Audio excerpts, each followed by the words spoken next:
Okay, I'd like to call to order this meeting of the Sacramento County Board of Supervisors for Tuesday, February 4th, 2025. Madam Clerk, will you please call the roll and establish a quorum? Good morning, Supervisor Kennedy. Supervisor Desmond. Here. Supervisor Rodriguez. Here. Supervisor Hume. Here. And Chair Kennedy, or Chair Cerna, my apologies. Here. You do have a quorum. Great, thank you. Will you please rise and join me in the pledge? Pledge allegiance to the flag of the United States of America and to the republic for which it stands, one nation, under God, indivisible, with liberty and justice for all. Madam Clerk, will you please read our statement? This meeting of the Sacramento County Board of Supervisors is live and recorded with closed captioning. It is cablecast on Metro Cable Channel 14, the Local Government Affairs channel, on the Comcast and DirecTV Uverse cable systems. It is also live streamed at metro14live.saccounty.gov and can be heard on 96.5 FM KUBU radio. Today's meeting will be repeated Friday, February 7th at 6 o'clock p.m. on Channel 14 and viewed at youtube.com Metro Cable 14. The Board of Supervisors fosters public engagement during the meeting and encourages public participation, civility, and the use of courteous language. The Board does not condone the use of profanity, vulgar language, gestures, or other inappropriate behavior, including personal attacks or threats directed towards any meeting participant. Seating is limited and available on a first-come, first-served basis. Each speaker will be given 2 minutes to speak, to make a public comment, and are limited to making one comment per off-agenda item. Please be mindful of the public comment procedures to avoid being interrupted while making your comments. Please note that following the 30 minutes of public comment, all other comments will be added to the end after timed items. Comments made by the public during Board of Supervisors meeting may include information that could be inaccurate or misleading, particularly concerning topics related to public health, voter registrations, and elections. The County of Sacramento does not endorse or validate the accuracy of public statements made during these open public forums. The recordings are shared to provide transparency and access to the proceedings of public meetings. To make a comment in person, please fill out a speaker request form and hand it to clerk staff. The chairperson will open public comments for each off-agenda item and direct the clerk to call the name of each speaker. When the clerk calls your name, please come to the podium and make your comment. If a speaker is unavailable to make a comment prior to the closing of public comments, the speaker waives their request to speak and the clerk will file the speaker request form in the record. The clerk will manage the timer and allow each speaker 2 minutes to make a comment. Off-agenda public comments will take place for a maximum of 30 minutes. The remainder of the agenda comments will take place at the conclusion of the time matters in the afternoon. You may send written comments by email to boardclerk@saccounty.gov. Your comment will be routed to the board and filed in the record. If you needed accommodation pursuant to the Americans with Disabilities Act or for medical or other reasons, please see clerk staff for assistance or contact the clerk's office at 916-874-5451 or by email at boardclerk@saccounty.gov. Thank you in advance for your courtesy and understanding of the meeting procedures. Very good, thank you. Again, I'd like to welcome everyone that's joined us here in Chambers this morning for today's Board of Supervisors meeting. Again, friendly reminder to all those who wish to address the board that we please respectfully ask you to keep your comments and statements to no more than 2 minutes. And we have that time limit in place so that everyone who wishes to address the board has the opportunity to do so. Please note that if you do expect to speak, I would just offer the advice to keep your eye on the color of the blinking lights. There's one at the podium and one on each screen here. Speaking of screens, I want to thank everyone responsible for getting our stage left screen back and operable. I know it was a long, tortured delay that we all suffered, but it's good that we have everything working here in Chambers again. So with that, our first item of the day is off-agenda speakers. Madam Clerk. Our first speaker for today is Patricia Wetzel. Good morning, Good Board morning. of Supervisors. Thank you for making public comment. My name is Patricia Wenzel. I am on the Mental Health Board and the Community Wellness Response Team Advisory Committee and 8 other boards and commissions to do with mental health in Sacramento County. And I'm here to comment in part on the Sacramento Sheriff Office change in policy regarding mental health calls. Can I interrupt real quick? We're going to have an annual report that is on a very similar or parallel item. Is this going to be somewhat divergent, different than that, or would it be more appropriate to take your testimony under that item? I am speaking item 17 on a different issue. Okay. All right. Very good. Please note I stopped your time. So. Thank you. I appreciate that. So the first thing I want to do is commend to the Board of Supervisors the need for behavioral health services in the county to make a massive public relations campaign promoting the use of 988 and the Community Wellness Response Team. The Community Wellness Response Team Advisory Committee has been asking for this for 2 years, and it has not happened. Keeps getting put off. Also, we have asked or recommended that 911 be tracking calls to know how many they are diverting to 988. I'd really like to know if that's being done. The Sheriff's Department has told us that they are only arresting people that they go on a mental health call for. They are not willing to take them to a psychiatric hospital, even if that is appropriate. I'd really appreciate the Board of Supervisors knowing that bit of information.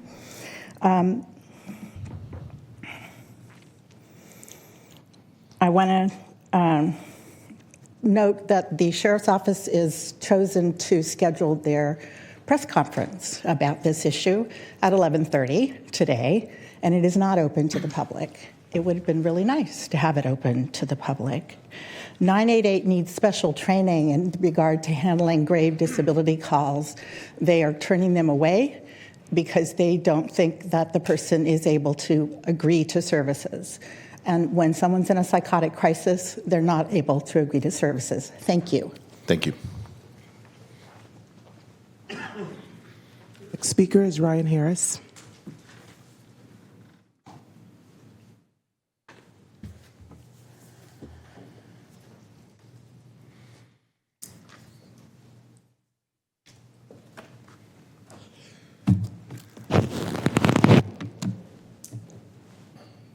You just start that thing, huh?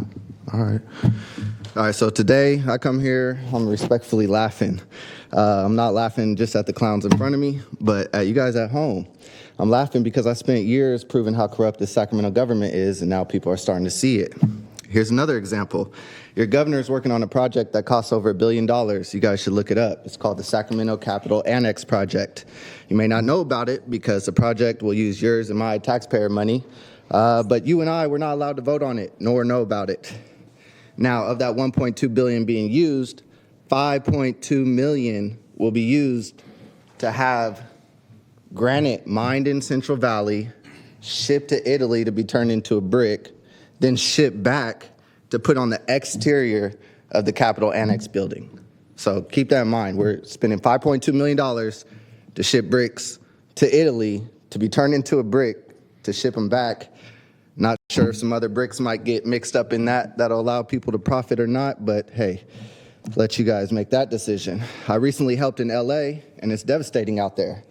I think my fellow Californians would agree that $5.2 million could better be spent helping families in tragedies than bricks on the exterior of a building. But Gavin's a narcissist and sees no wrong in himself and continues to prey on the kind hearts of Californians. People are blaming Gavin, so what does Gavin try to do? Shift the blame to the president.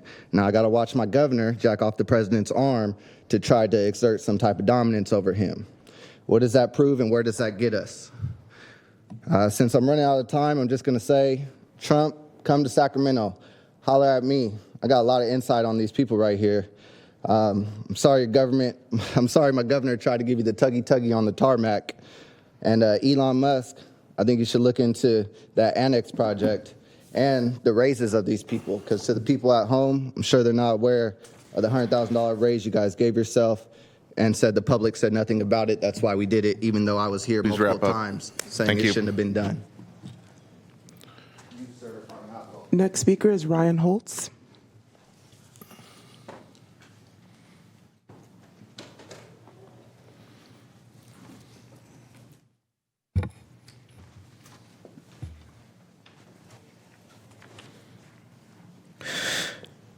Supervisors, you are not mere administrators, you are civil magistrates. Your authority is delegated, not absolute, first by the people and ultimately by God Himself, the supreme lawgiver. Everyone who has ever lived has a way that is right to them, but there is only one that is truly morally good. Your role is not to enforce unjust decrees, but to stand as a barrier between the people and lawless tyranny. The Constitution binds you. Article 4, Section 4 guarantees a Republican form of government rule by law, not by dictate. If you enforce unlawful mandates, you do not preserve a republic, you dismantle it. The Supreme Court has ruled that you cannot be compelled to enforce unconstitutional laws. Prince versus the United States, 521 U.S.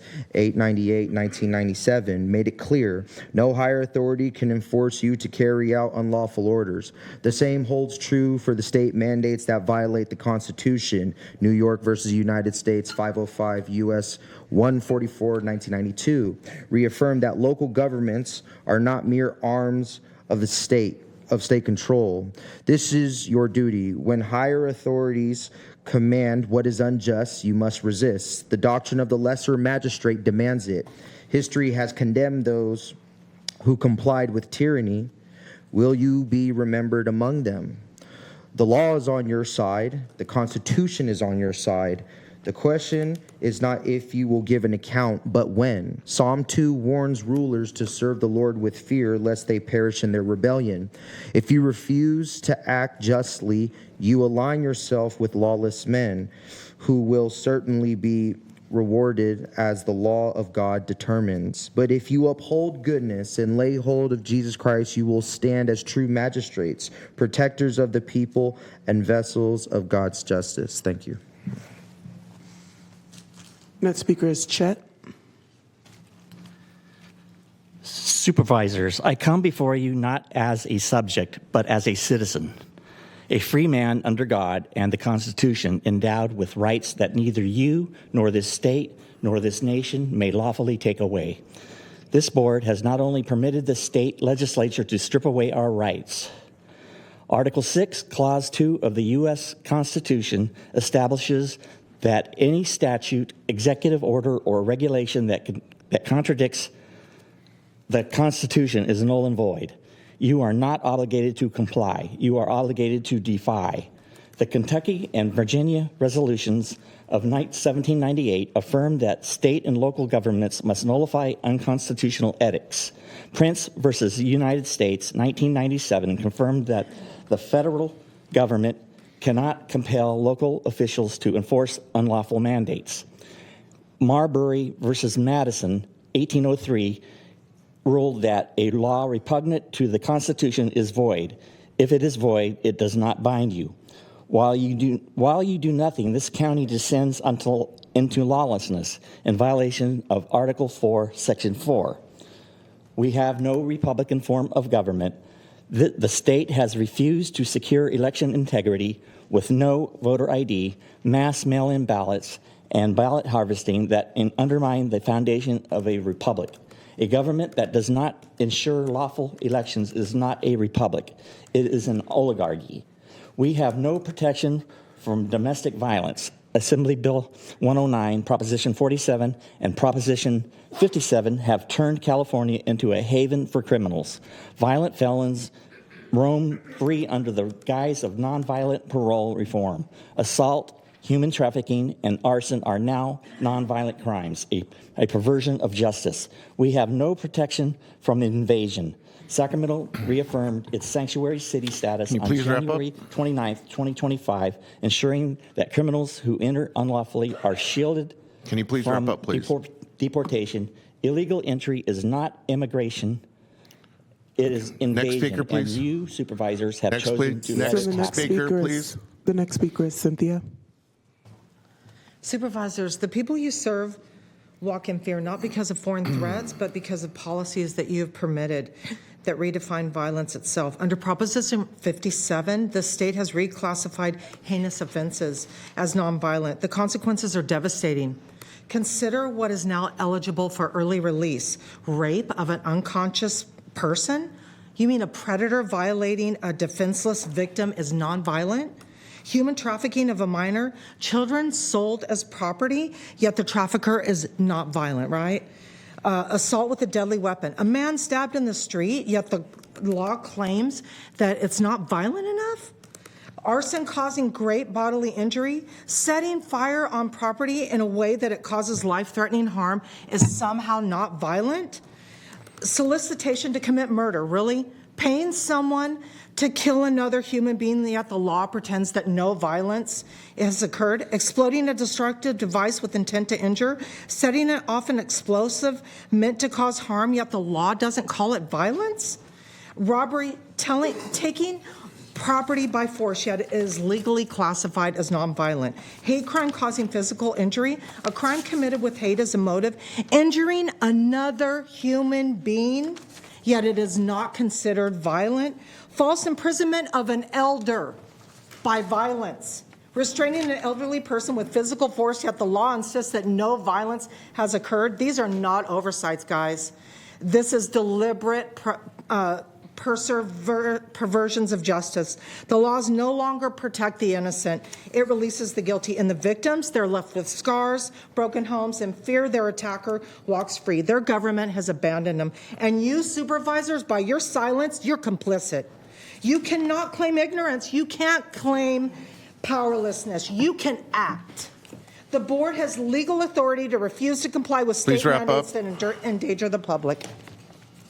The next speaker is Victor Otterstedt. Before he has his time, would you mind, can we give this to him? Yes. Here's the site where everything will go. I'll take it. No, we're going to put it up there.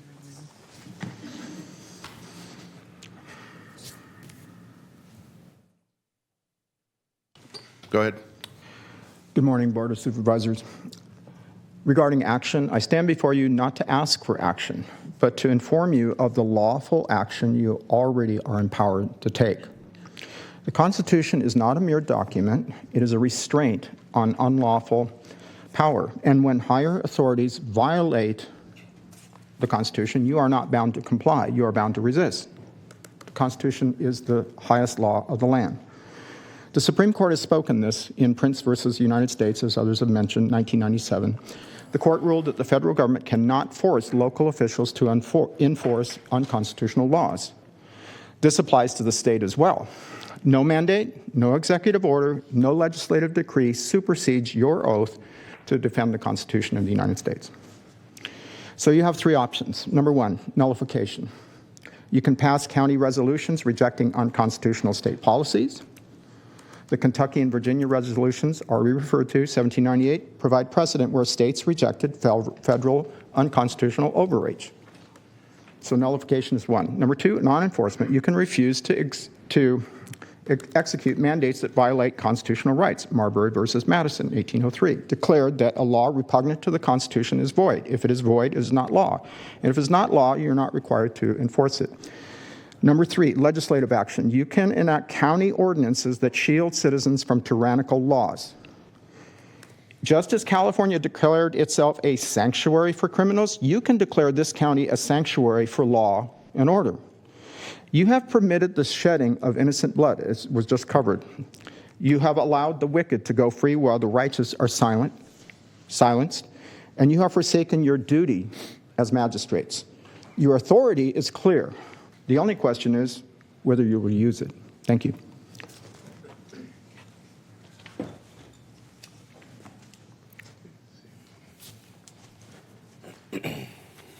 The next speaker is Kenneth C.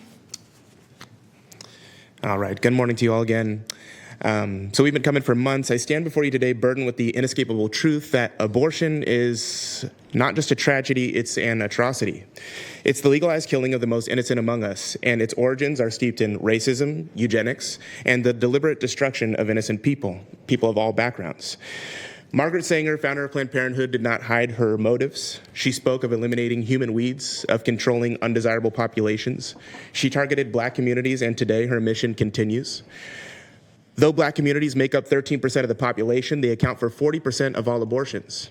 That's over 242,000 innocent people murdered annually, and it's not accidental. It's a genocide by consent. On the basis of biological facts, science has confirmed a unique, whole, biologically distinct human being begins to exist at the moment of conception. They have a beating heart at 21 days, arms, legs, hands, feet, fingers, toes at 8 weeks, and they have and at 9 weeks, they can suck their thumb for the first time and taste their mother's food by 13 weeks. Furthermore, philosophically, human rights are centered in a shared ontological human nature that we all possess from conception, not in accidental properties, particularly stage of development, size, level of consciousness, location. Morally, the intentional killing of another innocent person constitutes human rights violations. It is an act of murder and will not only be condemned in the earth, but also in the life to come. California is an abortion sanctuary. That means my tax dollars fund the execution of innocent children. AB 223 allows for the destruction of innocent life up until the perinatal stage. That's up until the point of birth, 7 days before, potentially 28 days after, however you define it. You all are derelict of your duties. This is what's happening inside of your community. Innocent people are being murdered. You guys ought to do something about it. You got to bow the knee to Jesus Christ.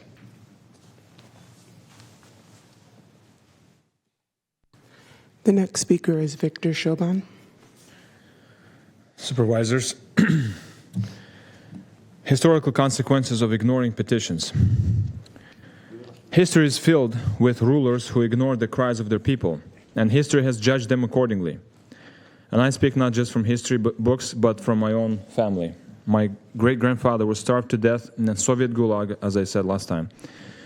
His very existence as a Christian in a wayward society signified a petition for justice to those who hated truth, the family, freedom, and were in desperate attempt to secure a utopian vision their broken worldview could never secure. The government labeled him a threat, dismissed their calling to act justly, and sentenced him to the gulag, but the truth could not be buried with him. Today you are repeating history. We have come before you, not in violence nor in rebellion, but with petitions grounded in law and history and in truth. Yet you sit in silence, as though you do not hear, as though you do not see the crime, the lawlessness and bloodshed staining our streets. But know this, that we are not alone. Across California and 57 other counties, these messages are being spoken. The voices of the people will not be dismissed. You can choose to heed these petitions or ignore them at your own peril. Governments that refuse justice always fall, whether by the ballot, by uprising, or by the judgment act of God. In this life, none of us get out of here alive, but God's promise is for all to hear and respond to. He will not be mocked. Those who scorn His name will face the weight of His justice, crying out too late as they bear the full and eternal cost of their sin. Yet all who turn from evil and do good through faith in Jesus Christ, believing in His death and resurrection, will be saved. Still, many condemned by their own rebellion will perish. God is merciful to those who repent. You stand at the crossroads. Please wrap up. Amen.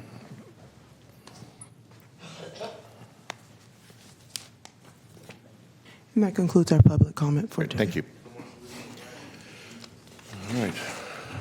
Next item, please. Next item on the agenda is, I have a couple of clerk notes. The first is that we do need to, I need a motion from the board to determine the necessity to hear an item, which is the ratification of a local proclamation of emergency for winter storms of February 2025. Do I need a motion for that? So moved. It's been moved and seconded. Please vote.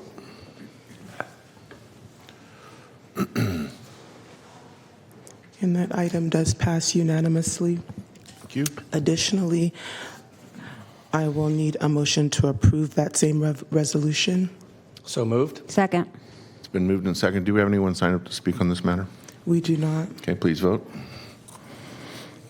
And that item has passed unanimously as well. Great, thank you. Thank you. And I just do have two clerk notes for consent items numbers 2 through 16.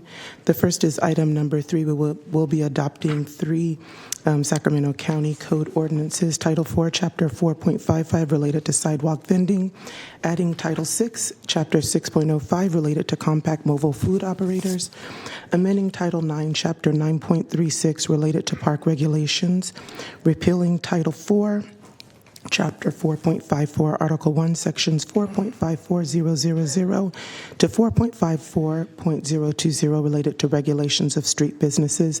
This was waived the full reading and continued from January 28th meeting, item number 44. And item number 9, you will be acting as the Sacramento County Water Agency. You'll be approving the Sacramento County Water Agency Development Impact Fee annual and 5-year finding reports for fiscal year ending June 30th, 2024. That concludes the clerk's notes. Very good. Thank you, Madam Clerk. Do we have any members of the public signed up to speak on any consent matter? I do not. Okay, very good. Then I will turn to my colleagues and ask if there are any questions, comments, statements that wish to be made about consent. And first in the queue is Supervisor Rodriguez. Just want to give a comment on number 12. That is adding 6 FTE security officer positions to RT. And as an RT user, one of the number one reasons why people do not use RT is because of safety. Now, I've been using it for the past month and have ridden it when I would come down to the county building, and I have had a safe experience. And so I hope that this gives the public a better perception that they will be safe using light rail to get to their destinations. That's it. Good comments. Thank you. Okay, any others? I do have a brief comment on item 7. Item number 7 is to adopt a resolution to authorize the Director of the Department of Transportation to execute an implementation agreement between Costco Wholesale Corporation and the County of Sacramento for the Sky King Road Extension and Phelan Drive project. I just wanted to offer my thanks to Mr. DeFonte for his focus on this over the last several months, it feels like. There continues to be an extraordinary amount of activity in Metro Air Park, and we're fortunate to see that. But that certainly does not come with its occasional challenges or respectful disagreements with some of the property owners. But again, thanks to Dave for working with the property owners and the prospective tenant to find resolution on this. So I just want to put that on the record. Thank you. All right. No one else is in the queue with questions, comments, statements about consent matters. We have no public speakers. Is there a motion? I will move. Second. Okay, it's been moved and seconded. Please vote. And that item does pass unanimously. Very good. Thank you.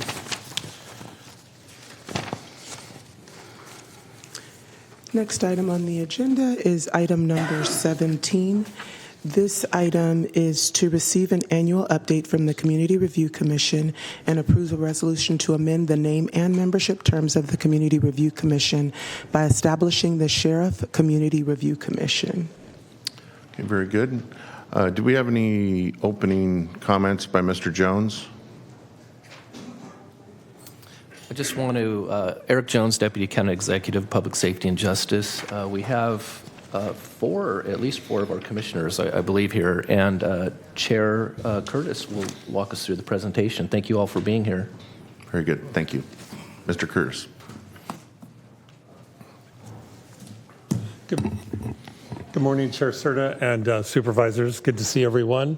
It's nice to be back. It'll be my second time presenting the annual report. So I'm going to go ahead and kick it off, and I've got assistance in doing changing the slides so I pay attention to my notes. So again, I'm chair of the Community Review Commission. We're kicking this off. Next slide. Oh, you have control of the clicker. Sorry. Oh, that's right. Thanks. All righty. So this, especially for the newer members of the Board of Supervisors, just a brief update on how the commission was created.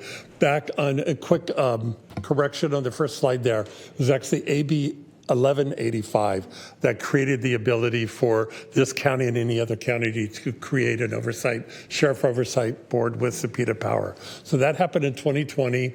In 2021, the Board of Supervisors established the Community Review Commission. And in 2022, we began meeting monthly.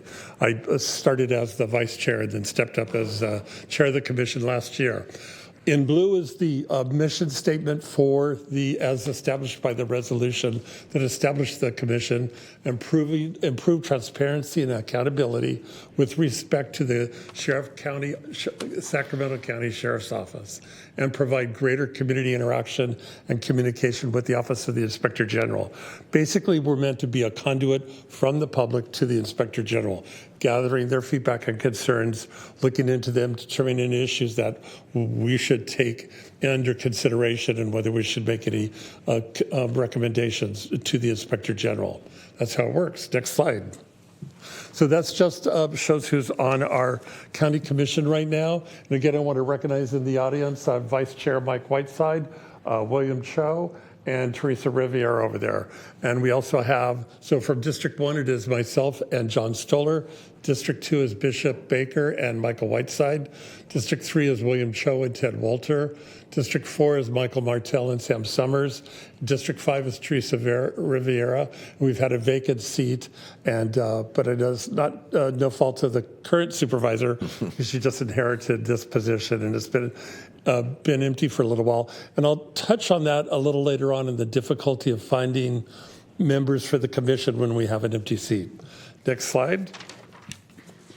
So this covers the work that we're doing for the commission. In our first annual report, we give you a highly detailed list of meetings, everything that we've done. We kind of summarized it down here just for you. There's more detail in the report, the full report that you have. So we participated in the last 2 selection processes for the Inspector General. We participated, there's a new statewide coalition called the California Coalition for Sheriff Oversight. Its goal is to encourage other counties to create oversight commissions. I want to note especially that Sacramento took a real lead in establishing this commission. At the time, it was one of only 3 commissions in the entire state with oversight. So Sacramento really took a leadership position, which I personally really, really appreciate. There's more that's going on. We have about 7 or 8 counties that are now established. 2 more are coming on this year. It's a bit of a battle. There's not every county wants to have oversight, or sheriffs want to have the oversight. But I believe as a process, the power of civilian oversight of law enforcement is important in creating a collaborative partnership type of relationship. So then we've also attended a number of community events, presentations, and public comments. The next item there is on our ad hoc committees. And just so you all know, and for our newer members, the ad hoc committees are used to conduct the commission's business. We dig deep and analyze policies, procedures, and operations of the sheriff's office. These committees produce reports and recommendations that are voted on by the commission and passed on to the Inspector General.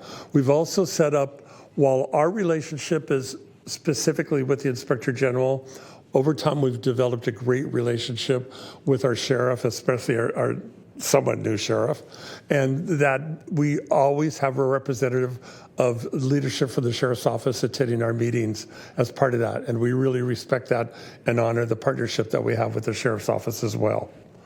And then also the final one, you'll hear more about it, but we are proposing revisions to the commission rules and regulations. And next slide. So the first ad hoc committee that there was 2 that we had in our last round for last year. The first one was on vehicle stops, searches, and tows, basically around what we call racial profiling. I served on that ad hoc committee. We did a lot of work on it, reviewing both the data that was incorporated. The data came from several sources. There was the RIPA, the Racial and Identity Profiling Advisory Board data review. Then the ACLU of Northern California and Catalyst California did their own report analyzing vehicle stops and made their own recommendations. The data shows there's a disproportionate number of Latino and Black members of our community who get stopped. The data's, period, it's there. The reasons for it happening are much more complex. We looked at a lot of different cities and communities across the country and what they've done to address those issues. There's several communities that made changes in how law enforcement could stop vehicles, when they would stop them, and things like that, in an attempt to change the data, the ratio of racial profiling that was happening.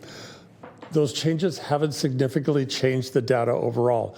It just highlights that it's an extremely complex situation with a number of issues involved in it from there. However, with that, we did, as a committee, as the ad hoc committee, make several recommendations. 2 of them were not approved, and 1 was. The first was to develop and adopt a policy limiting police interrogation or questioning during vehicle stops. That was not approved. Develop and adopt a pretextual stop policy in line with best practices, emphasizing the need to build public trust and safety in the community. Also not approved. Then the one that was approved was update Sheriff Policy 401, bias-based policing to align with standards in the field as best suited for this community. Mr. Curtis, can I interrupt real quick? I know that Supervisor Kennedy has a question here, but I also have a question. I want to understand, is it not approved or approved by the commission or by the Sheriff's Department? It's not approved by the commission. Okay, thank you. Each individual commission member has to vote to approve or not approve any recommendations that we make, because it has to come from the entire commission. Good minds think alike. So Supervisor Kennedy apparently had the same question. So. Yep. I will just state, with respect to that, those of us on the ad hoc committee strongly stand by those recommendations, and I would strongly encourage the Sheriff's Office to implement them. It's the right moves to make. There was some misinterpretation from some committee members that we were telling the Sheriff's Office what to do. We have no ability to make the Sheriff's Office do anything. We just make recommendations to the Inspector General. The Inspector General reviews them and passes them on to the Sheriff's Office. But again, as I've noted, we've worked to develop a good relationship with the Sheriff's Office. That's critical. The vote was, I was not happy, but it was what it was, and we move on. So we're eager to hear the balance of your presentation, but I think it's appropriate at this point just to remind the public that when we're talking about who does and does not have jurisdiction over policy or the ability to immediately shape, change, introduce policy as it relates to the Sheriff's Department, this board does not have that ability. No board has that ability in the state of California. Right. The sheriff, we can certainly attempt to influence it. That I think is part of the purpose of your commission. So we do that in a pretty methodical way. But really, the kind of the only real control, if you will, or ability to directly influence the Sheriff's Office is as it relates to the budget, which we consider annually. So, again, apologies for the interruption. That's okay. It's a good point to make as well, because we often get comments about that, even with our commission. Why can't you tell the Sheriff's Office what to do? And there's a very fine line there, and we want to respect that. So we'll go on to the next slide. So the next ad hoc committee from the last session that we did focused on mental health treatment in custody. This revolves around the May consent decree, which I've learned a lot about over the last few years, as I know you all have. The consent decree has many areas that it covers, one of which is mental health. The consent decree in federal courts provides actual enforcement and oversight of progress in the jails regarding individuals requiring mental health treatment. Furthermore, the CRC, our commission, does not have any authority or ability to make recommendations for adult correctional health. That's outside of the control of the Sheriff's Office. And it is the adult correctional health is the leading provider for mental health services in custody through their contract with UC Davis. What we can do is look at the interactions between the Sheriff's Office and adult correctional health to ensure that they're coordinating and communicating together on issues that they often have mutual oversight over, to ensure that there's collaboration in those areas. So the recommendations for that committee were to first to coordinate with county partners to improve May's consent decree compliance and reporting. With one, improve semi-annual reports with executive summaries, policy updates, and priorities. That was approved. And produce timely and complete responses to court-appointed subject matter experts. And that was approved as well. I'm going to go on to the next slide. So this gets into the area of what we're bringing up to you, and you have all of this information in your packets. There was an establishing resolution that created this commission. In our 3 years of operation, we've learned a lot about what works within the commission and what could be improved. The first one is around changing the name of our commission. I've spent the last 3 years repeating myself 100 times about what the Community Review Commission is. It doesn't really say who we are. It doesn't relate to the Sheriff's Office or anything like that. So we are recommending a change to the name of Sheriff Community Review Commission. It clarifies the purpose and law enforcement connection, and it distinguishes us from the Sacramento Community Police Review Commission that the city has. So, and I strongly support this. I think we all do. It's a good move. We've all had to deal with trying to explain who we are with a name that's not so clear about that. The other major changes, again, all detailed in your packet, are around clarifying and realigning member terms. As I noted in my prior comments, it's not the most popular commission for people to want to get on, and it takes unique individuals that understand law enforcement policies and procedures, how to review those, how to analyze data, how to look at all of that, and keep it an open mind and an open perspective. It really took me at least a year to get my feet under myself to really understand the business of the commission and what we were looking at within the purview of the commission and what we can do or not. So we're asking that, and when we all started at the same time. We pretty quickly in the first couple of years faced the possibility that we could use several members all at once just because of how we all started at the same time and our term limits weren't staggered. So the recommendations in that area are membership terms to match the operational year, fiscal year, and designate one appointee from each district to begin their term in odd number years and the other in even numbered years. That allows each supervisor to have a staggered approach to how you all are dealing with ensuring you have members on this commission as well, and makes it easier. Instead of say 1 year, you lose two at the same time. And then clarify the term length for midterm appointments, and then remove term limits. I know this is more of a controversial one, and we struggled with this. But the fact is, again, it's hard to get people to apply for these seats. And we felt within the language, it allows us, if somebody doesn't show up for meetings or whatever, we have ways to remove a member if appropriate. But in the meantime, we just felt this was the best approach to keep qualified and good members on the commission going forward. I, for one, don't plan to stay on forever, but I really, truly enjoy my time on the commission, and I'm not leaving yet. I think this is a good move in the right direction. So, if I could, again, interrupt here. I'm looking to Mr. Jones on this and our county council. So I tend to agree, and I don't know if there's another slide with even more recommendations that may or may not involve potential changes via resolution.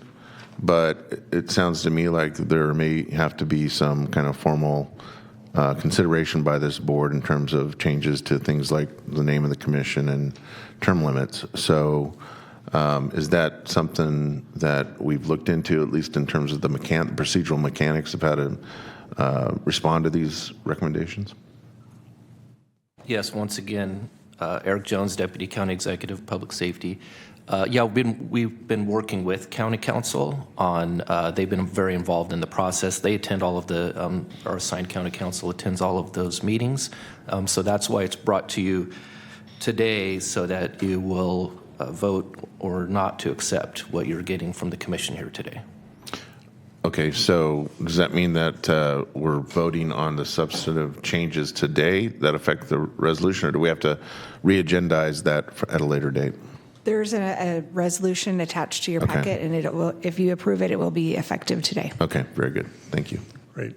then actually the next slide clarifies that as well, if we'll go to that. So the requested action is to approve a resolution superseding Resolution 2021-0256, the original resolution.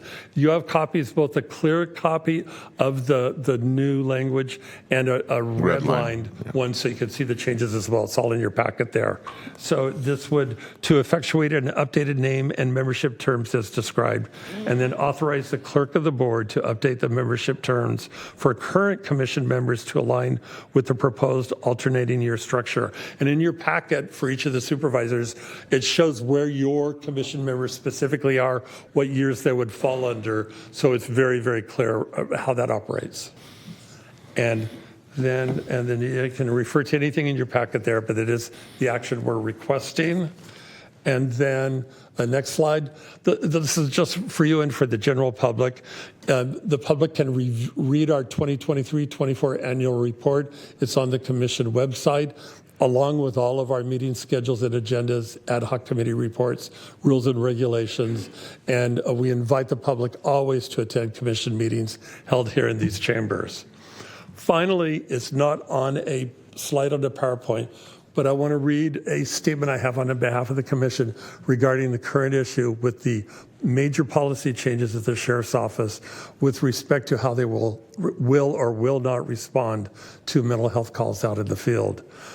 With respect to the recent notification by the sheriff's office of a major change to their policy on when to respond or not to respond to mental health calls involving a person experiencing a behavioral health crisis, as soon as this commission became aware of this policy change, we requested the sheriff's office to present an overview of the policy.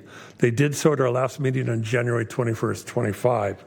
This provided the first public forum for this policy to be shared and discussed. The commission is extremely concerned about the change of policy and is concerned that it was implemented without discussing or realizing how it would impact both the residents of Sacramento County and the other responders, such as those involving civilian clinicians or fire department personnel who rely on the sheriff's office to respond when calls involve a weapon. Based on this, the commission is working to gather more information and public feedback. The ad hoc committee focused on SB 43, one of our current ad hoc committees, will look into this further and will consider making recommendations on this issue to the Inspector General. The Community Review Commission looks forward to continuing to be a venue for the community to share its thoughts and opinions about this and other Sheriff's Office policies, procedures, and operations. The Commission will be reviewing this issue again at our next meeting on February 18th at 6 p.m. right here in these chambers, and we invite members of the public to attend and share their thoughts. With that, that includes my comments on my presentation and open for any questions. Thank you, Paul. Always very informative and thorough. Supervisor Kennedy. Thank you, Chair. First of all, it goes without saying, you're probably going to hear this 5 times. Thank you all for doing what you do and for the service that you're providing the county. When this commission was started, it had every hallmark of potential, fighting and infighting and friction. And every report that I've gotten back from members of the public, from our own staff, has been nothing but that you've handled yourself extremely professionally, respectfully, even when there's disagreements. And that's sometimes difficult in a subject that is particularly charged as this one. So to all of you who are here today and those that aren't, thank you, and thank you, Paul, for stepping up in leadership. I did want to just kind of go over a couple of things. I was intimately involved with the genesis of the commission, working with the county counsel's office, also attending conferences in other cities throughout the nation of the National Association of Civilian Oversight of Law Enforcement, NACL.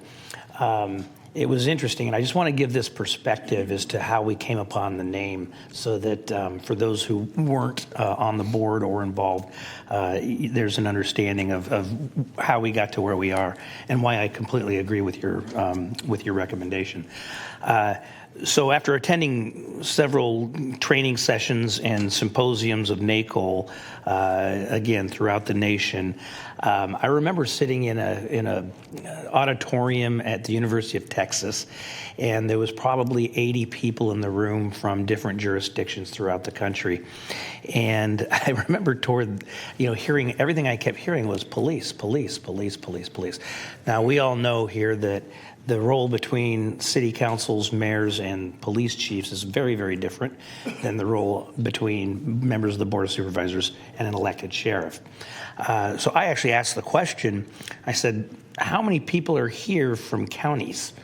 Probably 80 people who were involved individually on this subject in a very serious way, and it was me and another person. And I asked the panel of experts who are very much supportive of oversight of law enforcement. That's the whole purpose of the organization. I said, what does that tell you? And I will tell you that they very, very frankly told me it means you're screwed. It means that there's very little that can be done as members of the Board of Supervisors throughout the country, and specifically in California, where case law and language within our own Constitution has made it very clear where our limitations are. That is why, when I recommended a name and I struggled with it, I specifically did not have the word oversight in there. Because two reasons. One is we had a very different relationship with the sheriff at that time than we do now on this board, and I think, quite frankly, in our community. And then also, I did not want to give the impression that this body has more authority than it actually does, and not build up expectations beyond what they could be met. And I felt like the word oversight was a strong word. Words matter, and that's why we shied away from oversight and went to review. I totally sympathize with your position of nobody knows what the heck a community review commission is. And so I do support that change. And I just wanted to bring that up so that, this wasn't something that was done lightly. It was with a lot of thought, but I think we're in a different place now. We've actually shown the community, the public, that this is a body that's functioning, that's well functioning, and works closely with our staff, with the community, and with this board. So name change, I completely understand. Regarding the membership, I think staggered terms was a good idea. Should have done it to begin with. It is important that we have a broad array of people represented on this. I think that we've all done a pretty good job of bringing together a lot of people with different. But one of the things that I wanted, and why I agree with you on term limits, and I'll be honest, I do not remember putting term limits in because I generally don't like them. But one of the things is that we also want not just all of that litany of bullet points on expertise, but life experience. And both, I think, play a very, very significant role here. The expertise, some bring it to the table, some learn it, as you have said that you did over the course of your early tenure, which is also why term limits are a bad idea, when experience actually makes you a better commissioner and makes you serve the public better. So just some brief comments for historical perspective for those that weren't here, and again, to say thank you for all the great work that you've done. Thank you, Supervisor Kennedy. Thank you. Supervisor Desmond. Thank you, Mr. Chair. And I want to start with thanking Supervisor Kennedy for that and for his leadership in establishing really the structure of the Review Commission. And of course, most importantly, Paul, I want to thank you for your leadership and the other members of the commissioner here. I know one of my appointees is out there. Thank you all for your service. I do think, notwithstanding the, I think inherent limitations of a review commission over an independently elected sheriff, we have really made great strides, I think, in terms of transparency, in terms of improving community trust, in terms of what the Sheriff's Department does in Sacramento County. So just want to chime in that really thank you for all your efforts, Paul, and you've been a great leader at the right moment. in this position. So, and I'm very supportive of the changes as well. And I know we're going to have probably more discussion and comments about the recent changes to the sheriff's response policy. Thank you. Thank you, Supervisor Desmond. Thank you. Supervisor Hume. Yeah, I know we're going to have public comment on this item, but I again just want to echo the gratitude and thanks for those who serve on this commission. I think it's a little surprising that it's tough to have people wanting to step up, although I understand that there's a little bit of third rail aspect of scrutiny and being put in a difficult position between policy, certainly where public safety is concerned. But I thank all of you who do it, and I appreciate the recommendations that you've made, and look forward to hearing more from you in the coming years. Thank you. Thank you, Supervisor Hume. Thank you. So I'll conclude and join my colleagues in thanking you, Paul, for your willingness to lead the commission and for your report this morning. Again, very helpful to and insightful to help us better understand the activity and the focus that the commission has relative to its charge and to assisting this board and the public and the sheriff's office, quite frankly, to be, I think, better servants to the broader public.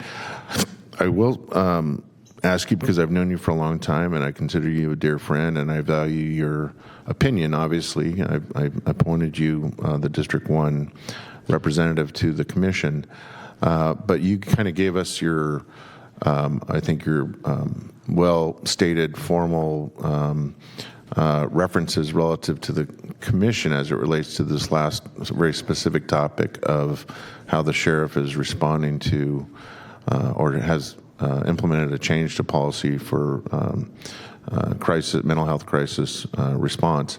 But I'm curious to know kind of your individual personal reflections on it.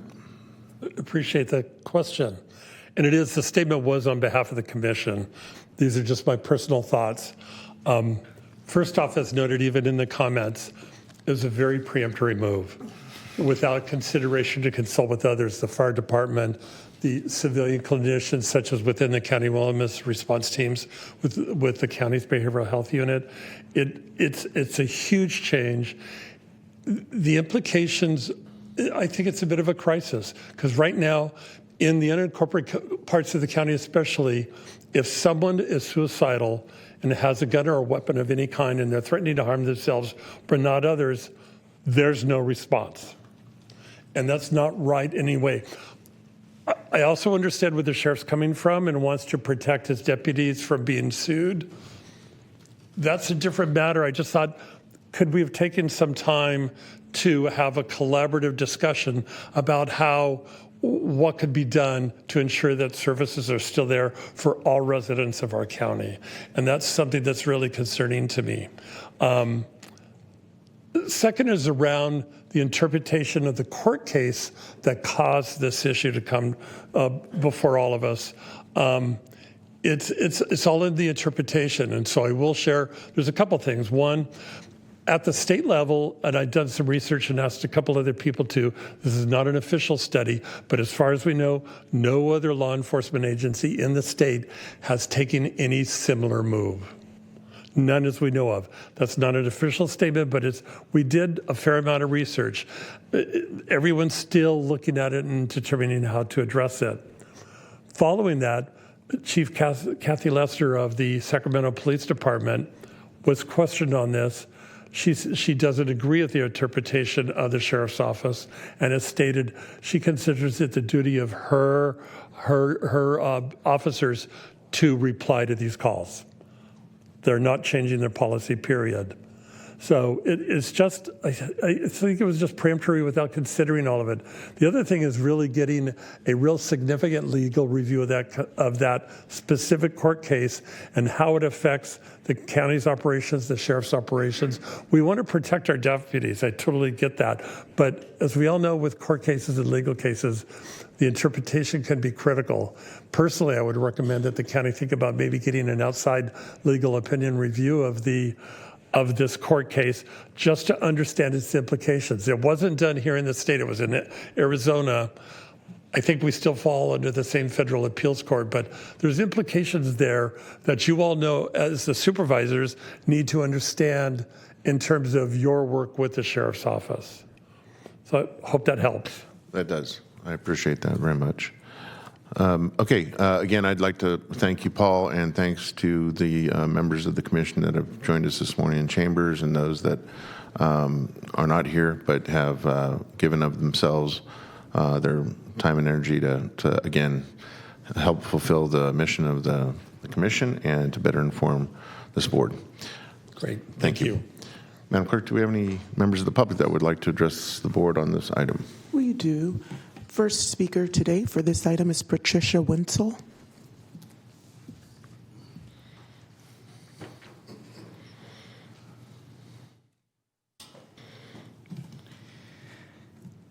I'm Patricia Wenzel, before you again.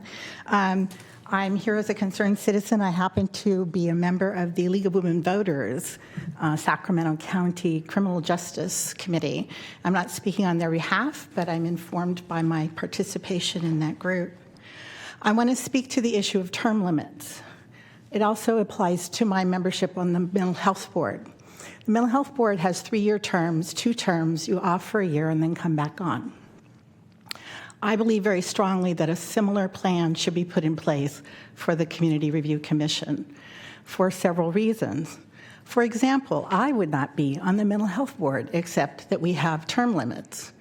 And I think that it's important for new voices to come on to committees, especially ones that are prominent in the public view and have an important role to play in connecting to organizations in the community that hold a lot of power. So I think that it will allow for the reflection of changes in the community, changes in concentrations of power and knowledge within the community. It provides for the opportunity for new ideas and approaches, and it prevents the consolidation of power by a small group of people who may become, and I think that this kind of body is susceptible to that kind of thing because it could become close to the sheriff's office, could be close to be a particular group in the community, and the only way to stop that is to have term limits. And some of the boards in the county have people who have been on them for 20 years. I don't think that that's good for that board. The one I'm aware of that's a case of they have come totally unwilling to consider outside views. And so I really urge you to consider term limits that are effective and give them longer time so that they can have that time to come up to speed without sacrificing the benefits of term limits. And you can see the recommendation from the League of Women Voters Sacramento in their public comment that they submitted. Thank you. Thank you. Next speaker is Paula Lee.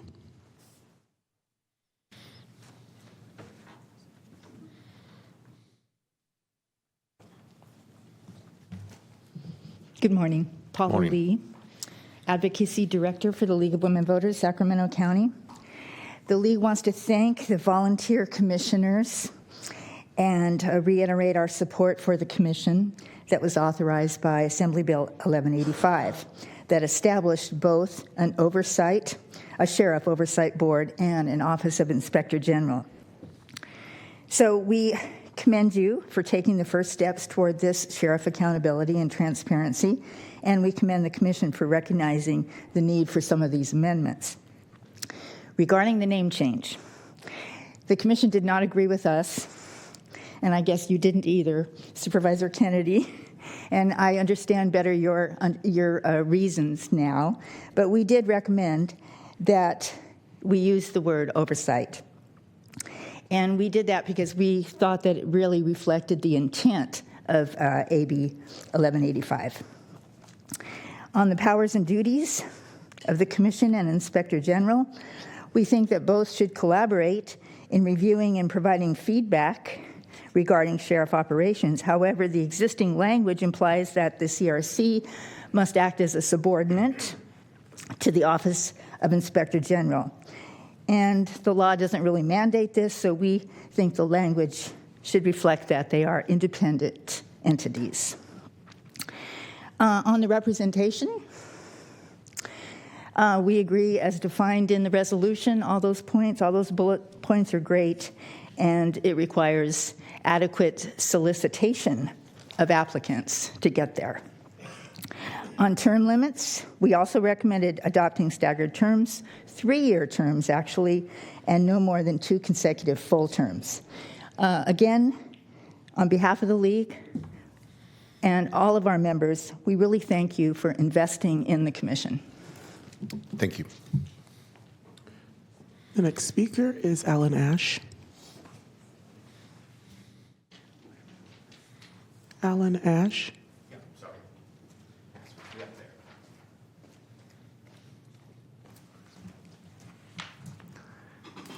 Yeah, hello. I'm Alan Ash. I'm chair of the Sacramento area chapter of the ACLU and a resident of District 3. Good to see you in person, Supervisor Desmond. I'm opposing the name change to Sheriff Community Review Commission, asking that you put Sheriff Oversight in the name to reflect the role that the community wanted when advocating for this commission. I know what community advocates wanted because I spent 4 years working with many other community members asking to get this commission created. I started with other community activists making an off-agenda comment at a Board of Supervisors meeting in November 2017, asking for community-based Sheriff Oversight Board with subpoena power.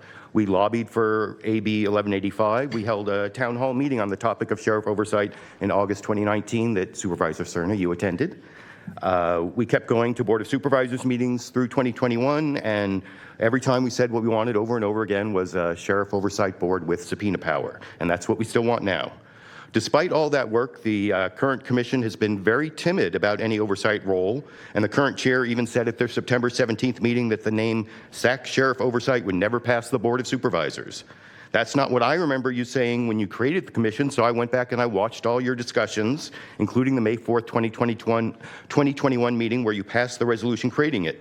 At that meeting, former Supervisor Sue Frost literally said she was excited about an oversight committee, quote, oversight committee. Supervisor Kennedy, you referred to the old SOCAB as the old Sheriff Oversight Committee and pointed out that SOCAB was created with investigatory powers, so it wasn't unprecedented to have that role. The word oversight will not be adversarial, but will instead be a step forward in meaningful, independent monitoring of the Sheriff Office policies and operations. Oversight increases government accountability and transparency, enhances public safety, and builds community trust in law enforcement. Otherwise, the Commission is at risk of appearing to be just a public relations arm of the Sheriff. That's not why we worked for years to get the Commission created, lobbied for AB 1185. We hope you will reaffirm that oversight role the community wanted by changing the name to Sacramento Community Sheriff Oversight Commission today. Thank you. Thank you. And my apologies to Ms. Nelson. Our next speaker is Norma Nelson.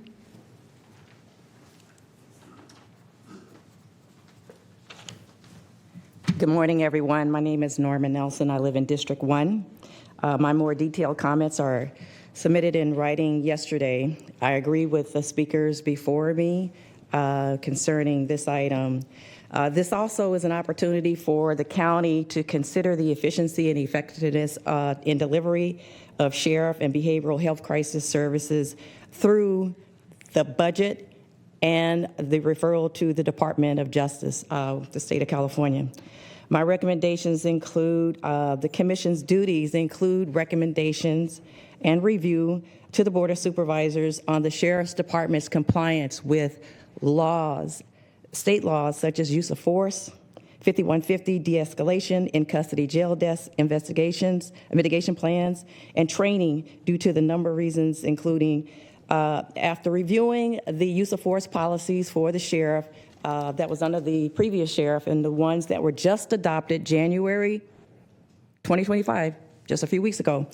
I found that there were some inconsistencies and problems that called for the review by the Review Commission and the community.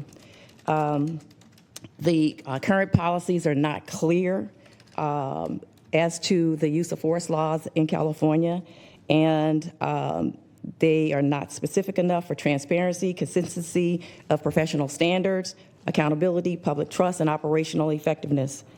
The state legislature addressed Graham versus Connor 1989 case in its deliberations prior to the adoption of AB 392.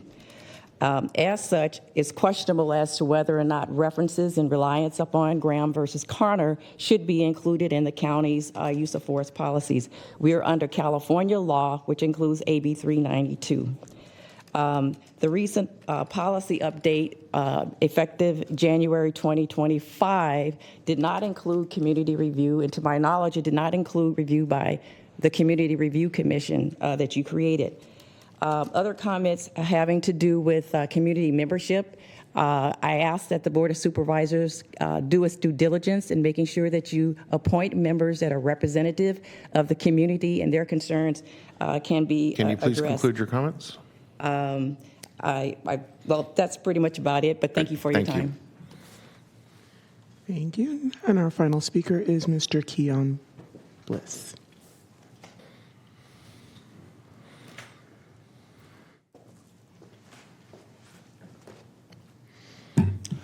Fun fact, Supervisors. The acronym NACOL stands for the National Association for Civilian Oversight of Law Enforcement, for anybody who didn't know that.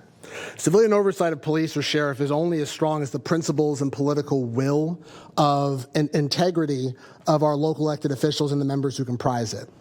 Consider the Sacramento Community Police Review Commission a cautionary tale of civilian oversight being used as a political prop by feckless electeds. Out of 186 recommendations since 2018, only 7 recommendations have received any discussion by the City Council, and only 1 received a direct vote. And while among the most diverse civilian commissions in the city, the Police Review Commission has no teeth, such as subpoena power, investigative power, or even staffing to accomplish anything close to what the Community Review Commission has the authority to do.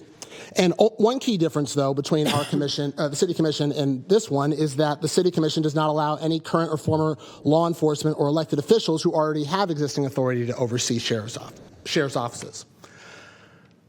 I really want to know, and I'm looking at you, Chair Cerna, why you are pretending like state law doesn't mandate you, this board, to oversee the sheriff's offices. In fact, Assembly Bill 1185 was signed into law on September 2020 and took effect in 2021, giving all California counties the authority to establish civilian oversight boards, which NACOL actually recommends. And the unchecked power of local sheriffs lead to a profound lack of accountability, such as here in Sacramento, where we have had no less than 35 in-custody deaths under this sheriff and a failure to discipline officers for misconduct and erosion of community trust, as well as just a lack of transparency in sheriff budgets and oversight operations. This, in turn, has resulted in costly legislation, which has cost county taxpayers no less than $100 million and placed the county jail under federal oversight. Nothing is stopping you from establishing the CRC as a legitimate oversight body. That you insist on pretending like conclude? Like that this board is powerless in the face of a single elected official shows me either a deep ignorance of state law. Can you please conclude? Or just a profound lack of respect for our collective intelligence. That concludes our public comments. All right, very good. Thank you to everyone that addressed the board. Supervisor Kennedy. Thank you, Chair. Just a few things. First of all, to the League of Women Voters who are here today, it is an unusual position for me not to be in 100% agreement with you, but we're really close. Also want to point out that to the member of the ACLU that was here, that this was done very much with, Marshall and I spent many phone calls as we were developing this. So this was very much done with ACLU support and participation. In fact, if I walked away from today's hearing, I would think that the commission does not have subpoena power, which it does.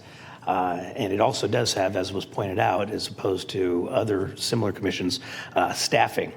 Regarding the one issue and some of this is semantics, but as I said, words are important. With the relationship with the OIG, the intention of that was because the OIG is already in place.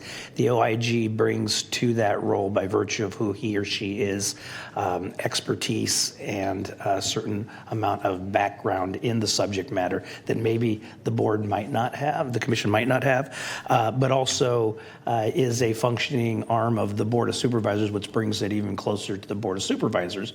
And so that was there. As far as in a support role, maybe not the best choice of words. And I see where that could be seen as being subordinate to, never the intention. It was more of, so I would like to make a recommendation to the board that, and I believe this is not substantive counsel, so, and that's instead of the words in a support role to, in conjunction with the Office of Inspector General, and if council's okay with that minor change. That is fine. Okay. Then with that change in mind, I know there's others punched in, but I would like to make the motion that we approve the recommendations by the commission. Okay, we have a motion and a second on the floor. Supervisor Hume. Thank you, Chair. Notwithstanding the motion on the floor, I just want to address some of the issues that were brought up and also change my opinion on one of the items that's being considered here today. First of all, I disagree with the assertion that this board exists to be a public relations arm of the sheriff. However, it's not uncommon for members of the public to form opinions not based entirely on facts. And so, as Mr. Curtis said, you know, part of the role of this commission is to dig in and understand the different sides of the issues so that they know the reasoning, whether it's good reasoning or not, but at least the reasoning why policies get changed. And with specific to the recent change in policy from the sheriff relative to mental health calls, you know, one of the issues that I do think we need to understand, whether it is real or imagined, is how the dispatch of force affects qualified immunity. That is a real concern for these officers because it shifts liability from the agency, be it the sheriff's department or the county as a whole, over to the individual. And that I think is something of serious concern. And then I want to address something Ms. Wenzel brought up during public comments on items not on the agenda, but I think it's relative to this item and particularly that topic, the 988 training and the fact that we are looking at not diverting calls to 988 from 911, but actually transferring them, and so that it is a seamless effort in response to the person calling to actually get put over to the appropriate level of somebody coming out. And then with that, I would like to have this commission, I believe this is an appropriate thing for them to take up, would be, you know, we had on the consent calendar here today the addition of security officer positions within the sheriff. And so to explore whether or not we can bolster the CRWT with security officers that remove the danger of lethal force being used, but still have a response from the sheriff's department in tandem with the mental health clinicians or fire officers, obviously with you know, someone that can be a conduit for the sworn officer if they need to be dispatched. And then the last one item that I'll touch on is where I have changed my opinion. Before public comment, I said I agree with all the recommendations from the commission, but I've adjusted that.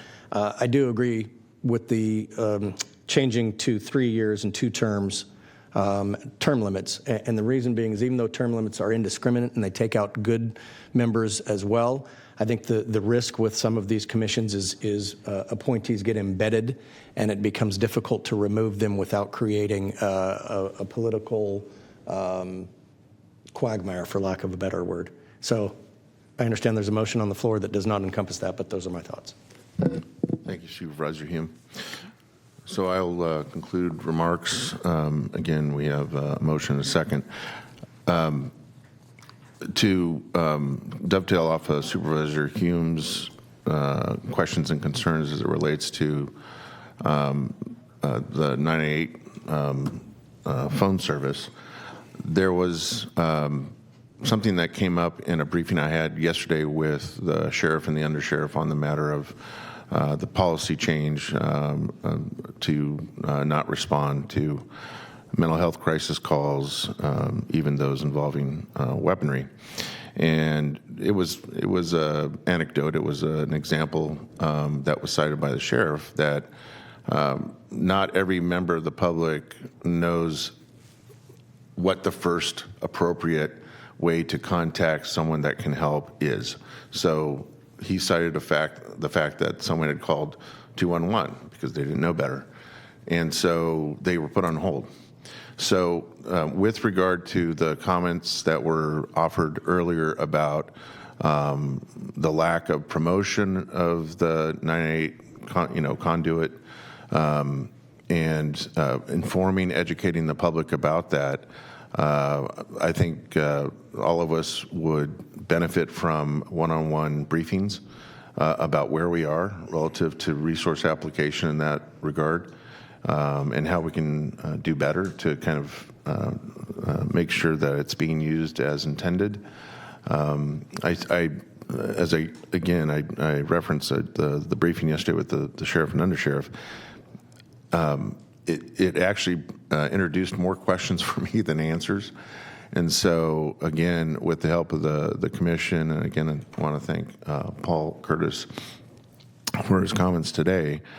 I think that will help us kind of navigate, and when I say us, not just the board, but certainly our executive team as well, navigate how this board and the county, separate from the sheriff's department, offers kind of a collective response to that, because I think there are a great many concerns that remain. At least I can speak for myself, that I was extremely concerned when I first kind of heard the simple statement that the sheriff's department is no longer responding to these mental health crisis calls involving weapons, and that on its face should concern anyone. But obviously, there's more to it than just that. There's the interpretation of state law. There is the fact that we have other jurisdictions, as was cited in the presentation, that have taken a decidedly different tact as to how they implement state law. So I think today's annual report and the specific reference to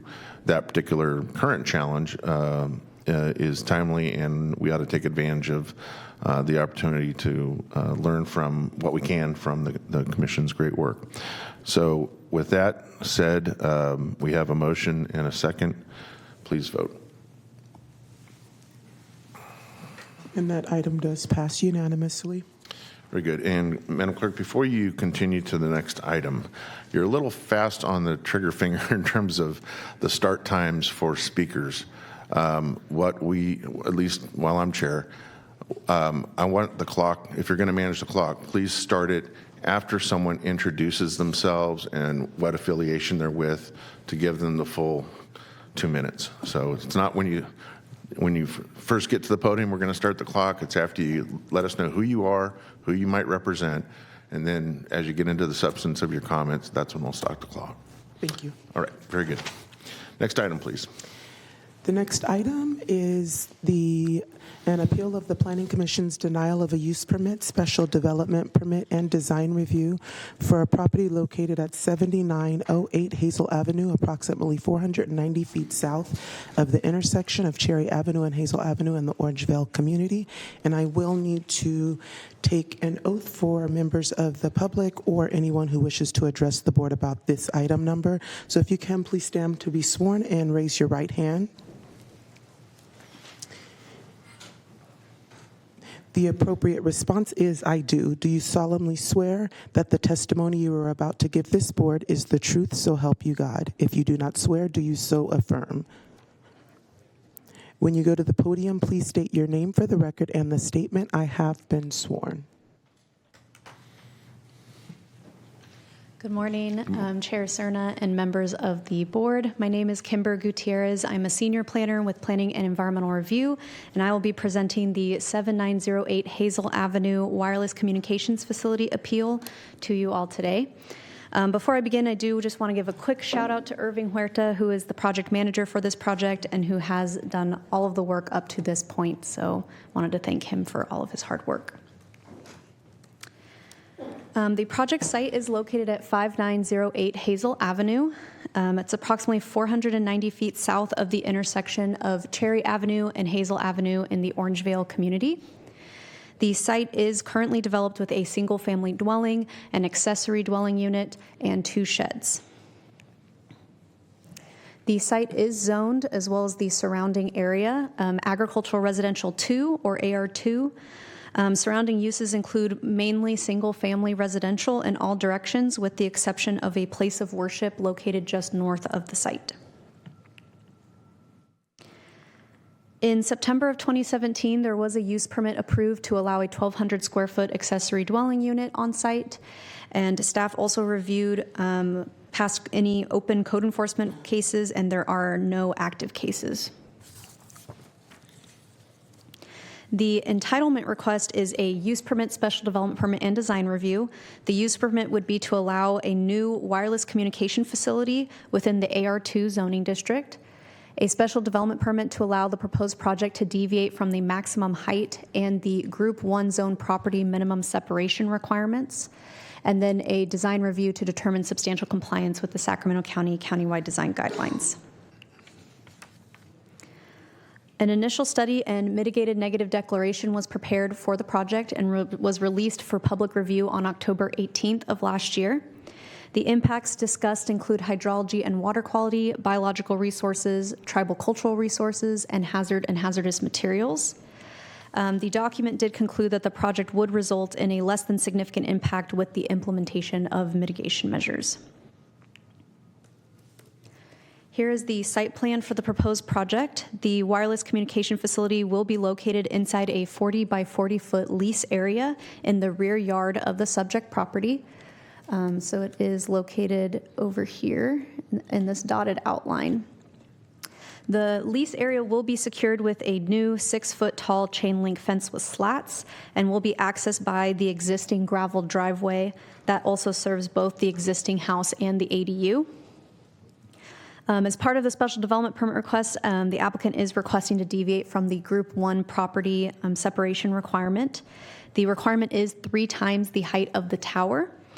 So the tower proposed is 110 feet. So therefore, a 330-foot separation from Group 1 zone property is required. AR2 property falls under that Group 1 zone property, so they would be required to do the 330-foot separation from all of the project boundaries. So as you can see on the site plan, might be a little bit hard to see the numbers, but the tower would be 125 feet from the south and east, and then 204 feet from the north. Here's the lease area site plan, just some operational details. The tower will operate 24 hours and will be unmanned. There is a shelter also proposed containing 2 outdoor equipment cabinets and a backup generator, and all of that will be located within the lease area. Here are the elevations. The 110-foot tall tower will consist of 12 panel antennas and 12 remote radio units. There is also a stealth design proposed as a broadleaf tree with faux bark, leaves, and branches. Again, as part of the special development permit request, the applicant is requesting to deviate from height. The height allowance in the Group 1 zone is 55 feet, and as proposed, the tower would be 110 feet. The next couple of slides cover some photo simulations that were prepared by the applicant. On the top, you'll see the existing condition, and on the bottom, you'll see the proposed. So on the left side of the screen is looking east from Hazel Avenue, and on the right is the view from Creek Oaks Lane, which is looking southeast at the site. So again, top is existing and proposed. There is a call-out box showing where that proposed cell tower will be located. On the left here, we have the view from Cherry Avenue looking south of the site, and on the right, we have the view from Excelsior Avenue looking west. And then the last photo simulations on the left are looking from Cherry Avenue to the southwest, and then on the right, view from Golden Gate Avenue looking northwest at the site. The next 2 slides depict the coverage with and without the proposed 110-foot wireless communication facility. The applicant did provide some updated slides with the coverage maps, which we will be able to pull up during their presentation and look over. But for the purposes of this presentation, this shows the current existing coverage without the proposed tower. So blue is showing reliable coverage outdoors only and indoor coverage less reliable.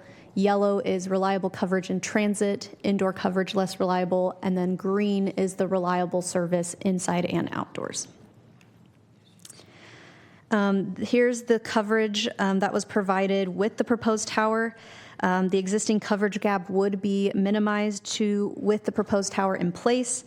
In addition to these maps, the applicant also provided coverage maps showing what the coverage would be with a 55-foot tall tower. That's included as attachment 8 of the staff report package. And there was also an alternative site analysis completed, which is included as attachment 7. This discusses alternative sites that were looked at for possible co-location and installation of a new cell tower. This is an application requirement for all cell towers, and it also provides the reasoning why those alternative sites were not considered or ultimately chosen for the proposed project. The Design Review Advisory Committee met on August 8th of last year, and they did recommend that the Planning Commission find the project in substantial compliance with the design guidelines. The Orangevale Community Planning Advisory Council met on September 3rd of last year, and they recommended that the Planning Commission deny the requested entitlements with a 3-1 vote. There were a number of questions from the CPAC on the deviation request. And we did have a number of public comments in opposition. They did cite concerns with the adequacy of the site analysis report, the deviations being requested, property values decreasing with the proposed tower in place, and also having the tower located in a predominantly residential area. In addition to recommending denial of the project, the CPAC did vote to pre-authorize a community-wide interest appeal with a 4 yes, 0 no, should the Planning Commission approve the requested project. I'm going to interrupt real quick. Supervisor Kennedy. Thank you, Chair. That very minor. Can you go back, just because I always love these when negatives or positives, just so Okay. that it's clear to the public here that the Planning Commission recommends denial was a yes, 3-1 yes vote with Correct. 1 absent. So, okay. Yes. Thank you. So yes. Up is down, down is up. Right. Yes. Okay, thank you. All right, so that brings us to the Planning Commission. The Planning Commission did meet on November 18th of last year. There was quite a bit of discussion at the Planning Commission hearing. There were several questions regarding the alternative site analysis report, why co-location at the existing tower nearby was not selected, general concern over the lack of co-location by carriers just throughout the county, and concerns on the height of the proposed facility. Following the commissioners' questions, we had 3 members of the public speak in opposition to the project.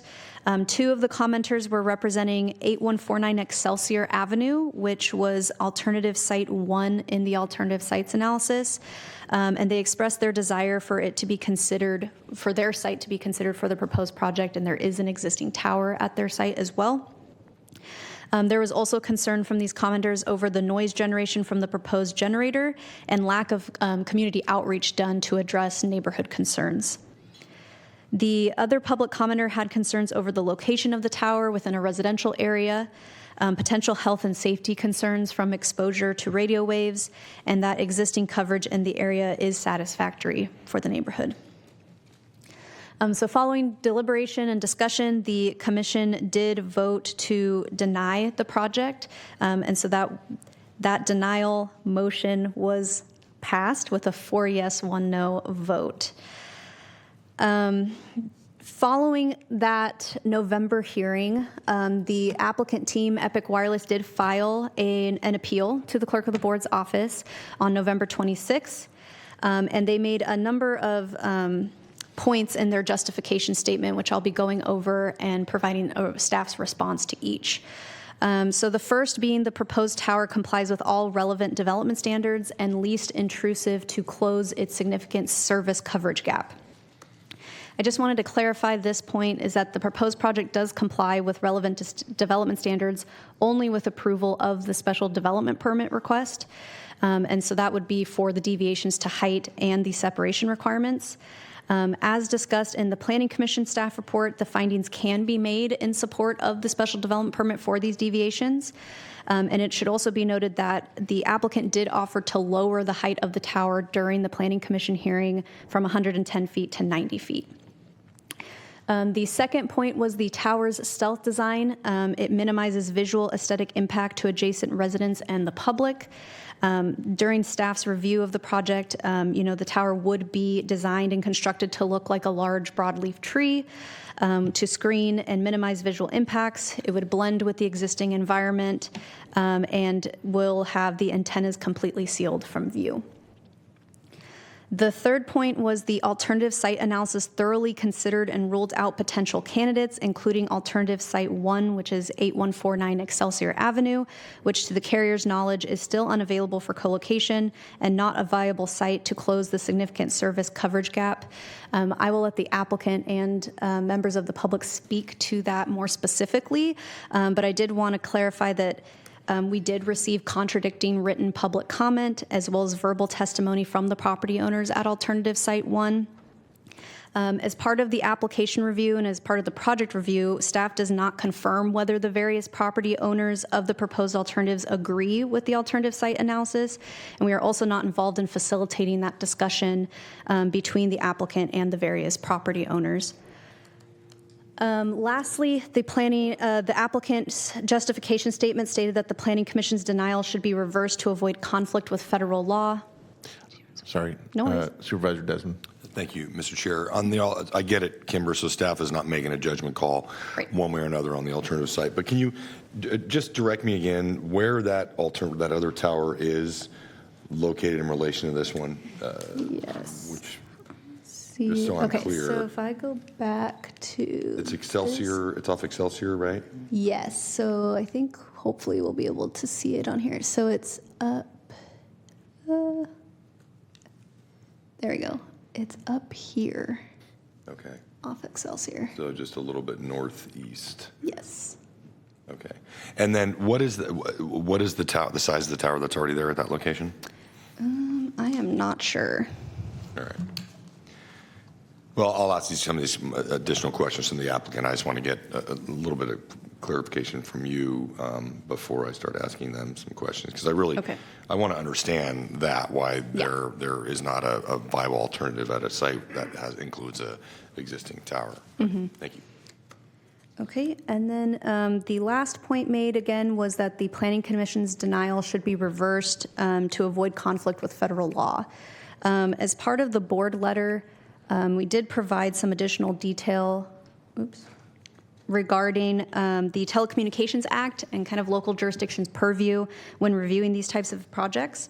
The Planning Commission did make denial findings in support of their motion to deny the proposed project, and those denial findings are included in the transmittal that's in attachment 12. And they do relate to visual and aesthetic impact to adjacent residents and to the public, as well as the applicant's alternative site analysis not offering a meaningful comparison of alternative sites. So although the Planning Commission did deny the proposed project, staff is continuing to recommend approval, given that the proposed project is consistent with the general plan, community plan, and the zoning code as conditioned.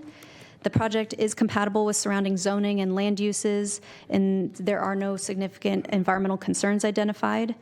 And although the project was not supported by the Orangevale CPAC, the project would bring community benefit, as the proposed cell tower would be a FirstNet facility, which would provide better emergency services and increasing network coverage in the area. And then also aesthetically, they are doing a stealthing of the broadleaf tree to blend in with the surrounding trees in the area. And also with that aesthetic, analysis, the DRAC did find the project consistent with the design guidelines.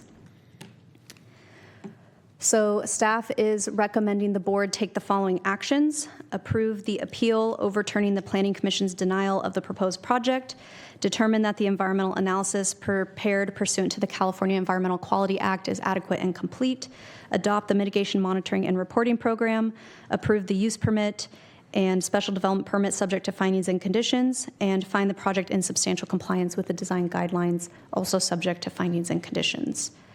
And with that, I will conclude my presentation and can answer any questions. Thank you, Kimber. Any further questions of staff before we hear from the applicant and members of the public? All right, seeing none. Does the applicant wish to address the board?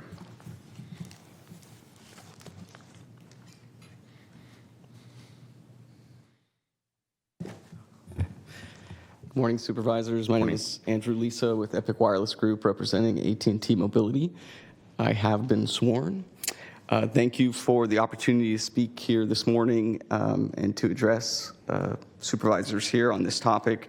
I want to thank Kimber and Irving. The staff of Sacramento County Planning Department has been great to work with. We've been at this for a couple of years now, and we've been going back and forth with them, and it's just been a pleasure. As you all are aware, I'm sure there's a multitude of county review process that we go through when proposing a facility like this, and we received a lot of really great positive feedback, a lot of encouragement of location placement, design of the facility, being a stealth pole placement within the parcel that we've chosen as well. So we appreciated that feedback throughout this process, throughout this application process. The main goal for AT&T here is really to fill what they've identified as a significant gap in service and their coverage. Their main objective is to provide services to the community. In this case, it's the community of Orangevale. And so as they review their coverage constantly and identify areas in their network that need improvement, this specific location was identified as a significant gap in coverage. And they found that the location that's before you that we're proposing and looking for your approval on is the least intrusive means to fill that significant gap in coverage. And a couple things that I think is important to note. My office, we've been doing this. Epic Wireless Group has been in business for over 25 years. Myself has been doing this for going on 15. We have a lot of experience in this area. Our office is located in the city of Folsom.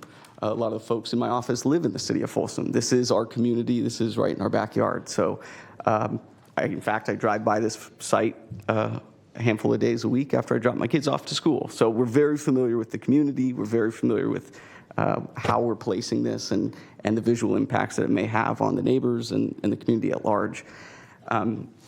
There was something brought up as far as the alternative site analysis, and specifically alternative site number one being the existing facility. Supervisor Desmond, I believe you asked the height of that facility. It's a 106-foot tall, unstealthed monopole facility owned by American Tower. That is the first place we went. It's very common in our line of work to identify existing structures first and foremost when trying to co-locate is the terminology we use, co-locate antennas and equipment on existing infrastructure as much as we possibly can. And my office actually reached out to representatives from American Tower dating back to March of 2023. Believe it or not, we've been at that for a couple of years now. And I'll quote, the feedback was, "It sounds as though the renewal negotiations are not progressing as well as we had hoped. We are looking to relocate our asset to a nearby location. I don't believe we have an alternative candidate yet," end quote. With that information, my office expanded our search and began to look at alternative properties that we could possibly locate this facility on. As I believe staff mentioned, all properties in this coverage gap are zoned AR2, so they all have the same limitations. There are no other locations that have a different zoning designation that may be more suitable for a wireless facility. They all have the same zoning restrictions, height restrictions, setback restrictions. So what my office did was look for the least intrusive means, which is typically larger lots, heavily treed lots, a place within that lot that we could provide the most separation from adjacent properties, which is what we've done here, which is centrally locate the facility to gain the largest setback that we possibly can from surrounding properties.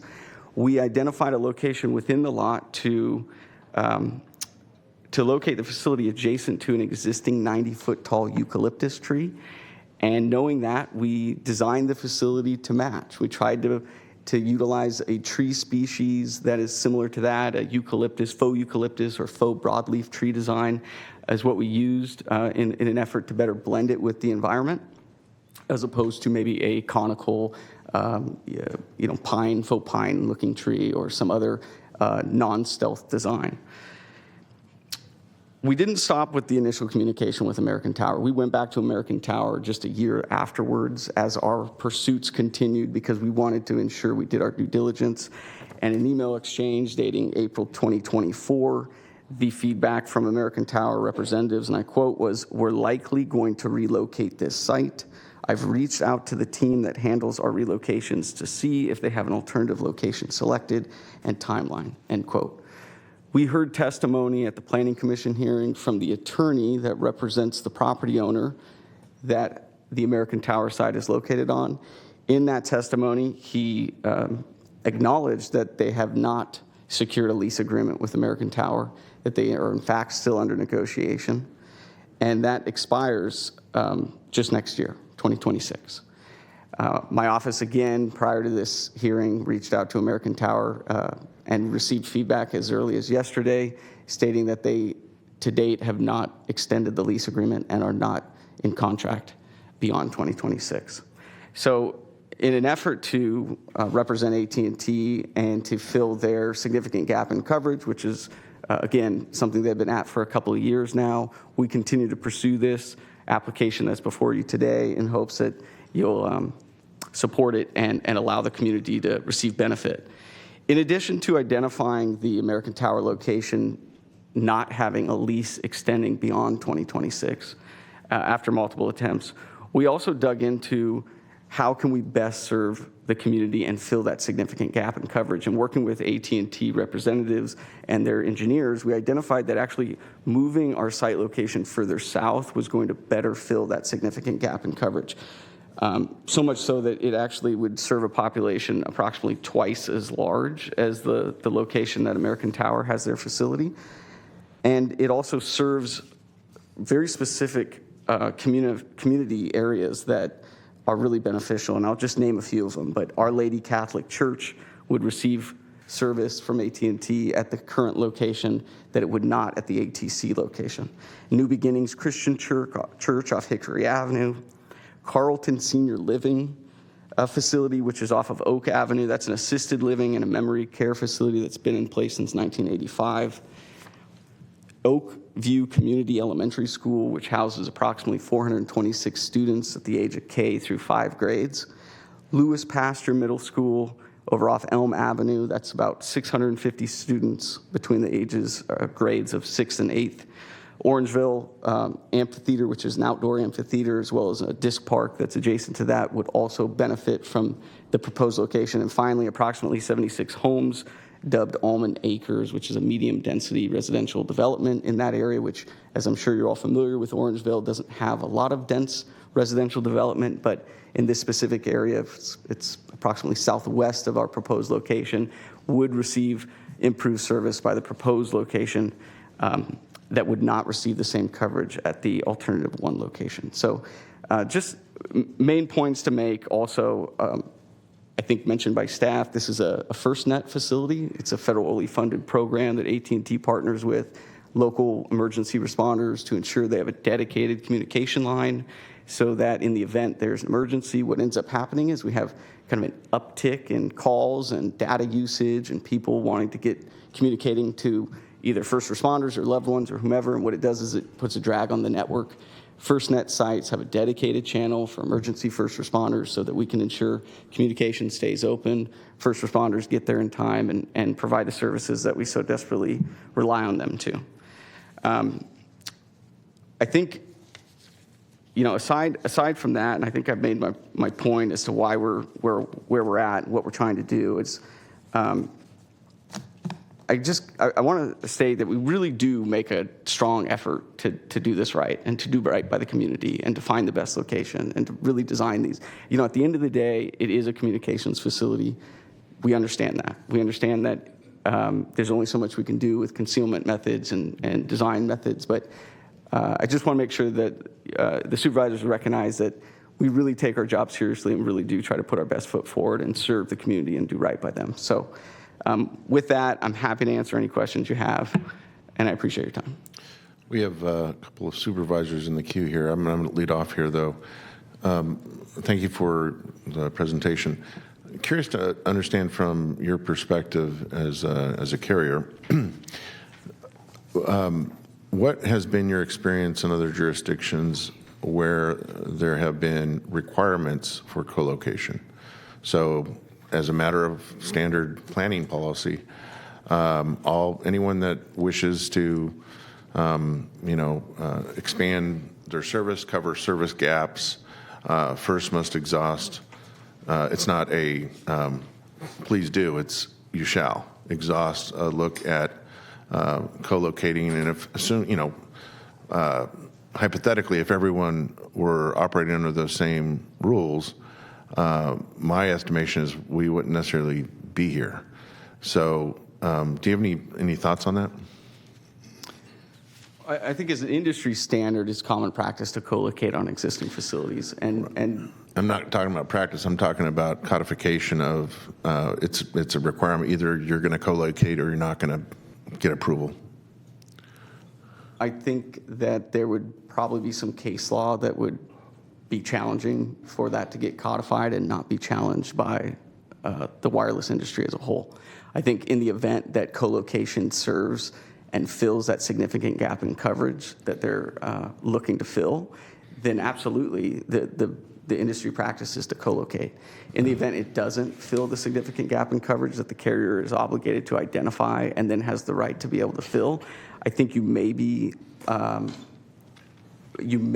flirting with prohibition of service, which I think there's been plenty of court cases that have looked at that and seen that as a prohibition of service at times. Without seeing the specifics, Sure. Chair, I can't really specify. Court cases aside, though, cities and counties still have authority over land use, period. So I'm not suggesting that we necessarily do this, but I did mention to the planning director yesterday in my briefing on this particular matter, the question of why don't we have some other means than simply leaving it to the goodwill between carriers to cooperate and co-locate, and thereby minimizing the number of towers that appear in our communities, and especially those that are outside the expectation in terms of a normal height, which is why I bring this up. Supervisor Kennedy. Thank you, Chair. All right, so we're in receipt of a whole package and letter from the appellant's counsel, Porter Wright, and in it they make what looks to be a fairly compelling argument regarding where it conflicts with federal law, were we to deny the appeal.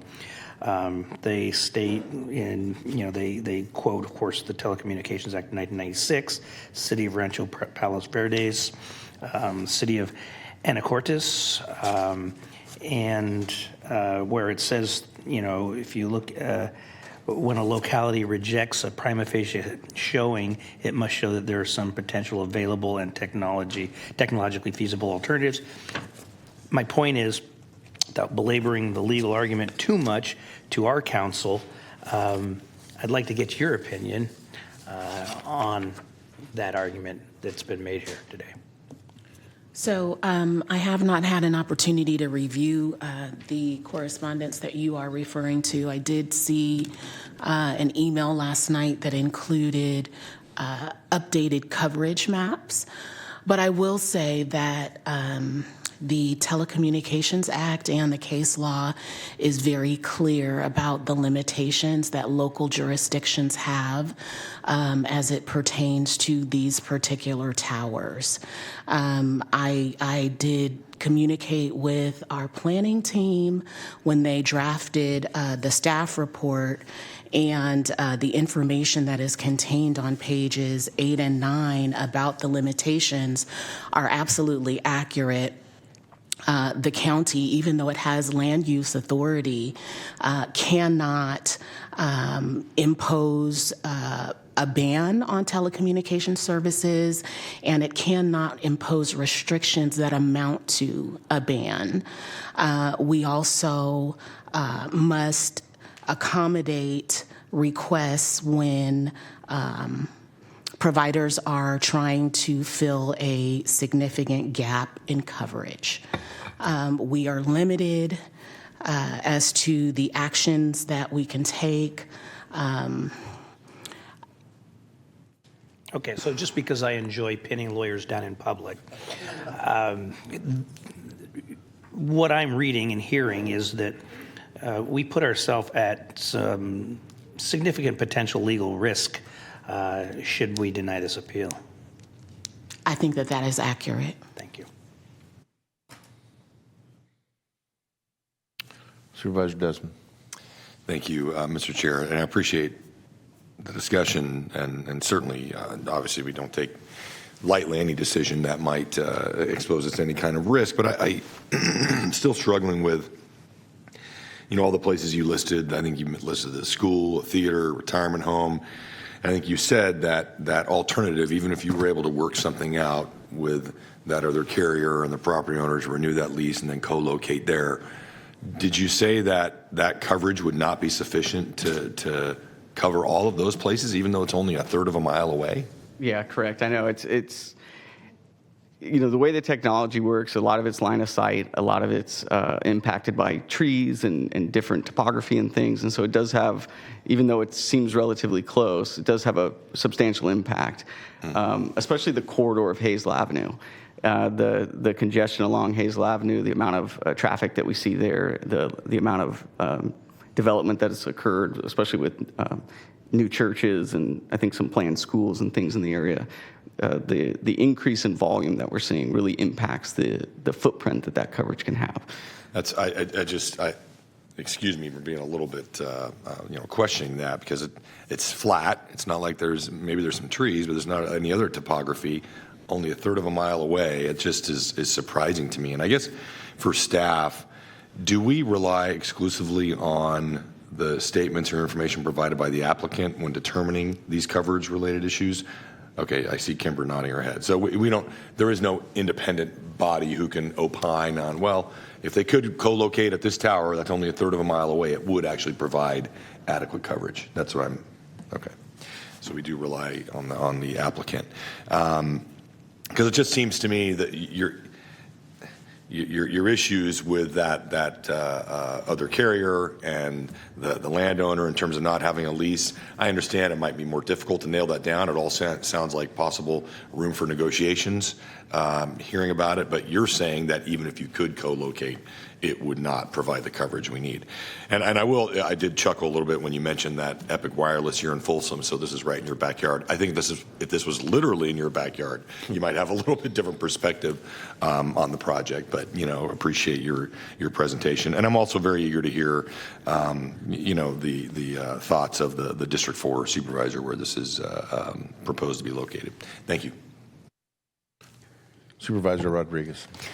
I do have some questions and comments, and this might be more of an elementary question. So, because I thoroughly read the reports that came in, and so you have the request in the 110-foot height. It exceeds it, but the standard is 55. It exceeds it to 110, with the potential to go an extra 20 feet, which would potentially make it 130 feet. So, is there a possibility that because of the height seems to be one of the major issues, I think, overall, and the fact that this is a rural part of Orangevale, it would be very apparent that there would be a cell tower there. So it would change, I think, the aesthetics of the area.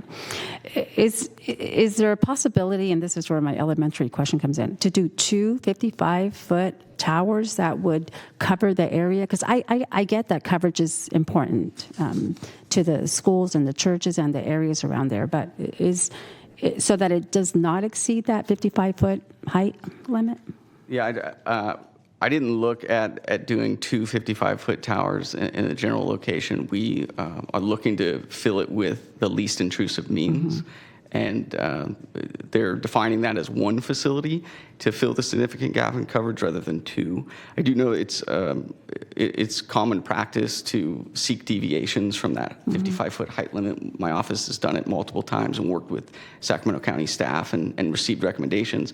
I do recommend, or I do understand what you're saying and some of the feedback that we've received from the community. And as staff mentioned, my office at the Planning Commission hearing did acknowledge that we had verified with some of the engineers that we could reduce the height of the tower. I believe they said 90 feet, but 91 to 91 feet, and still achieve the coverage goals that we need and to fill the significant gap in coverage. That is something that would help limit the visual impact. I know if you've looked at some of the coverage and some of the, some of the photo simulations that we presented in the package, in many areas the facility is not visible at all due to some of the tree lines in the area. So dropping again approximately 20 feet would be substantial for visibility concerns. And so we have confirmed that we can do that. And if that's something that allows this board to offer their support, then we'd be happy to make that adjustment. Thank you. Supervisor Hume. Thank you, Chair. I'll save my comments till after the public comment period, but I did have one question relative to something that you just said. In analyzing the least intrusive means, you said they're defining that as one facility. To whom are you referring? AT&T and their outside counsel. Okay, thank you. All right, thank you. Thanks again. All right, Madam Clerk, we have members of the public signed to speak. We do. We have several members of the public. The first speaker is Sally Weber. And again, a friendly reminder to please introduce yourself with the phrase that you have been sworn.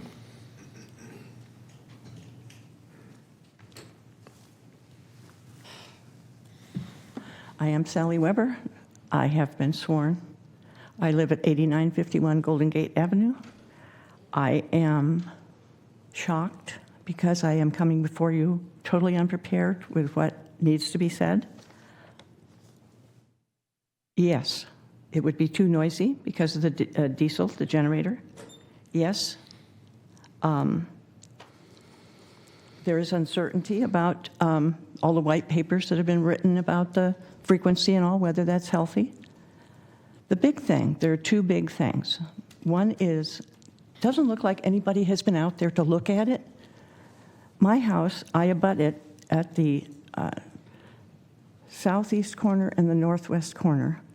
And we measured it, my nephew and I am 100 feet below what it should be. I am 230 feet away from that facility. And looking at my neighbors to the north, they are so much closer. This is a residential community. They are not honoring the variances, and this should not be allowed to be in a residential community. It sounds rural, it sounds semi-rural, it sounds 2 acres. No. The people to the north of me are like 25 feet from the lot line. They're less than 200 feet. I don't have that exact measurement. I know my measurement is 100 feet less than what it should be. And I question whether it is absolutely necessary. I question whether this significant gap, when I was here before, someone spoke and said there is no significant gap. I think I'm in the way. It has to be 110 feet because my house, where my house is on the back of my property and it comes up close, I'm on a hill.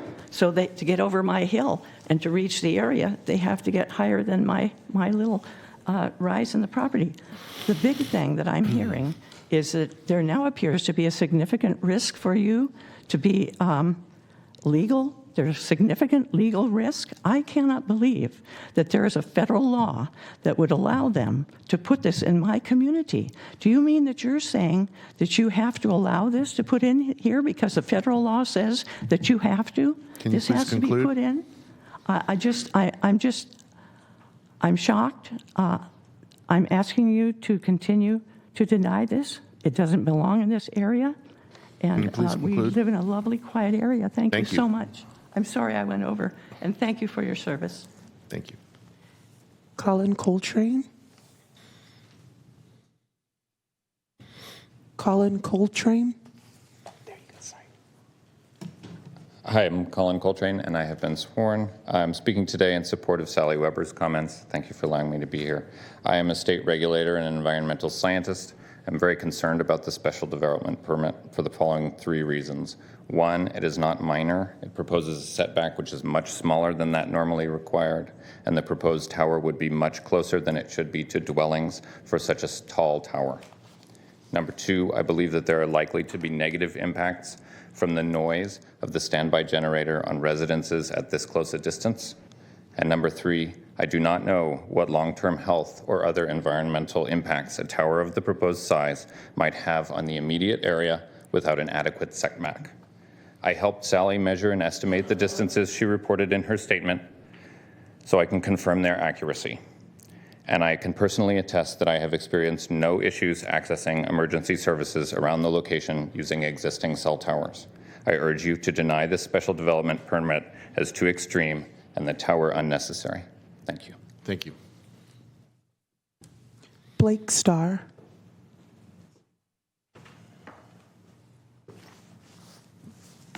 My name is Blake Starr, and I have been sworn. The Commission and their legal counsel are aware of the FCC regulations, and they still voted no overwhelmingly. The FCC requires least intrusive means, and a new tower at Alternative 1 is the least intrusive. There's no one else nearby other than the landowner. The Alternative 1 location will work in their own alternative site analysis. The applicant did not state that it was outside the area of coverage that they were looking for. Despite what they try to say today, it is in their site analysis report that Alternative 1 would work for the area. It's quite simple. The proposed location for a new tower impacts community members at the proposed location. A new tower that impacts a new tower that will impact no one exists. Both would provide FirstNet to the area. No one is against FirstNet, nor will anyone die from this denial. It will force the applicant to identify one of the 4 least intrusive means that has been presented to them to build the tower responsibly.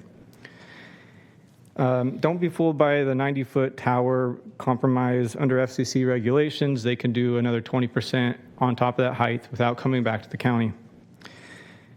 A vote to deny this will tell your constituents that you will make sure that corporations have to maintain doing the bare minimum by law before invading their communities in the future. And they cannot seek to burden homeowners so that they can get a cheaper rent when a better alternative exists for the community.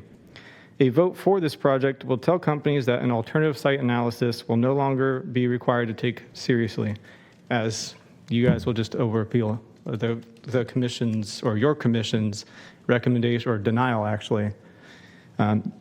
The commission went through this exhaustively for hours. They have their own counsel.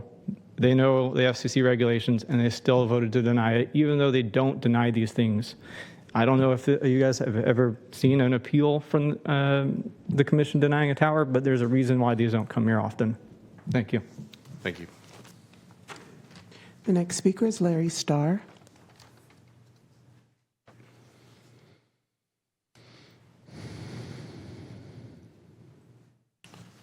Hello, I'm Larry Starr. I have been sworn. I represent the trust that is the current owner of the easements associated with the closest alternative site. Alternative Site 1. Nothing has changed from the night the supervisors made their original decision. Attachment 16 ignored that we are still willing to work with Epic, American Tower Company, and AT&T, and are a viable site to meet AT&T's objectives. Epic does not provide any new information on why the existing tower cannot be used. There is no basis to overturn the Planning Commission's denial and burden the residents of Orangeville with yet another tower. Restrictions to height are not a ban. So they talk about legal, you can't ban this new tower. Holding them to the current restrictions of 55 feet and all the other things they're trying to get waived is not a ban. So that's all I have to say today. Thank you. Thank you, Mr. Starr. And our final speaker this morning is Sherry Starr.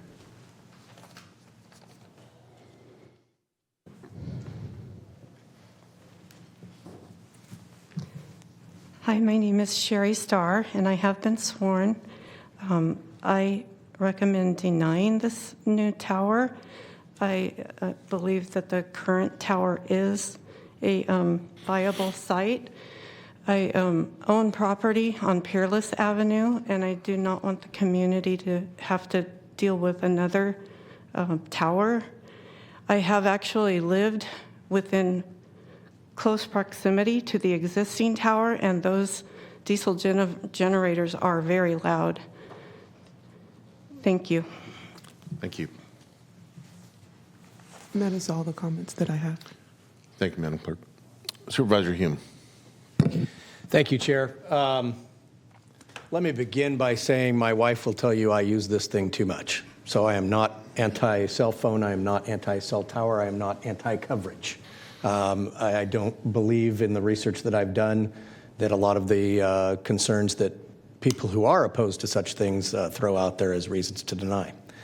To Ms. Weber's point, there is federal law. It's called the Telecommunications Act of 1996, and it says things that you cannot use to deny towers, such as health, aesthetics, other means, and you cannot outright ban them.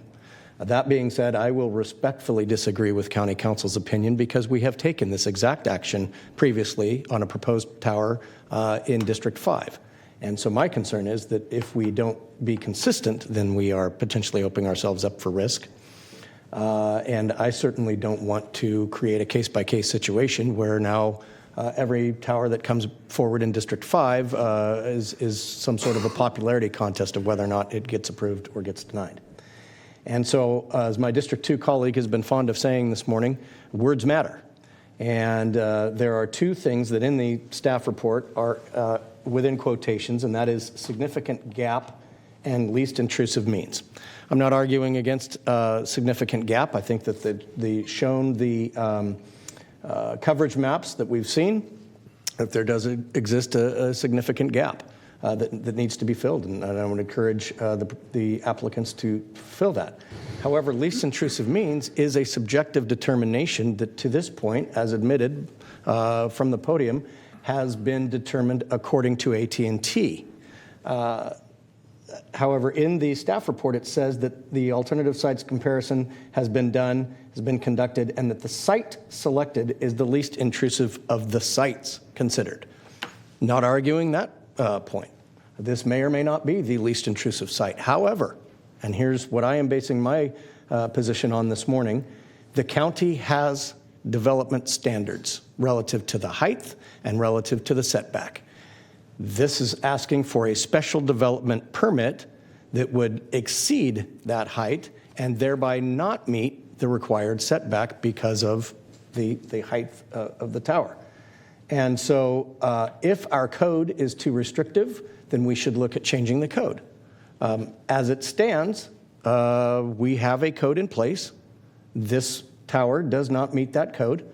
And so I will support upholding the Planning Commission's determination, but I would encourage the applicant to either look at meeting the code or putting in more towers has been suggested, or any other technological workaround that gets them to where they need to be to close that significant gap. But I will not support staff's recommendation to overturn the Planning Commission decision.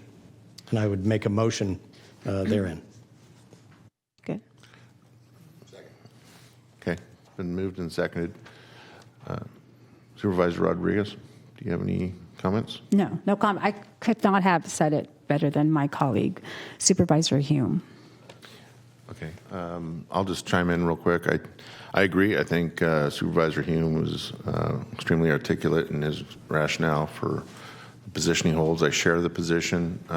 Maybe I showed my cards a little bit with my line of questioning earlier. And I understand County Council is doing her job to protect the board, protect the county from legal liability. However, as is the case with most law that we abide by and govern by, there's oftentimes various shades of gray. Not often are things as black and white as we think they are. And I think this is kind of one of those instances where,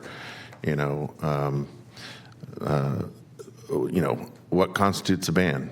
It's the reason why I openly question again why we don't have anything in our toolbox, planning toolbox, that would compel carriers to co-locate and not just leave it up to what side of the bed they woke up on that day.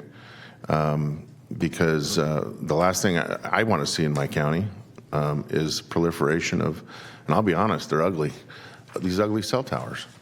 And you could dress it up any way you want, any kind of plastic species of trees, whatever you think is going to try and conceal it. I think it's kind of a farce to think that those things actually work as intended in terms of trying to mute the aesthetic of the tower.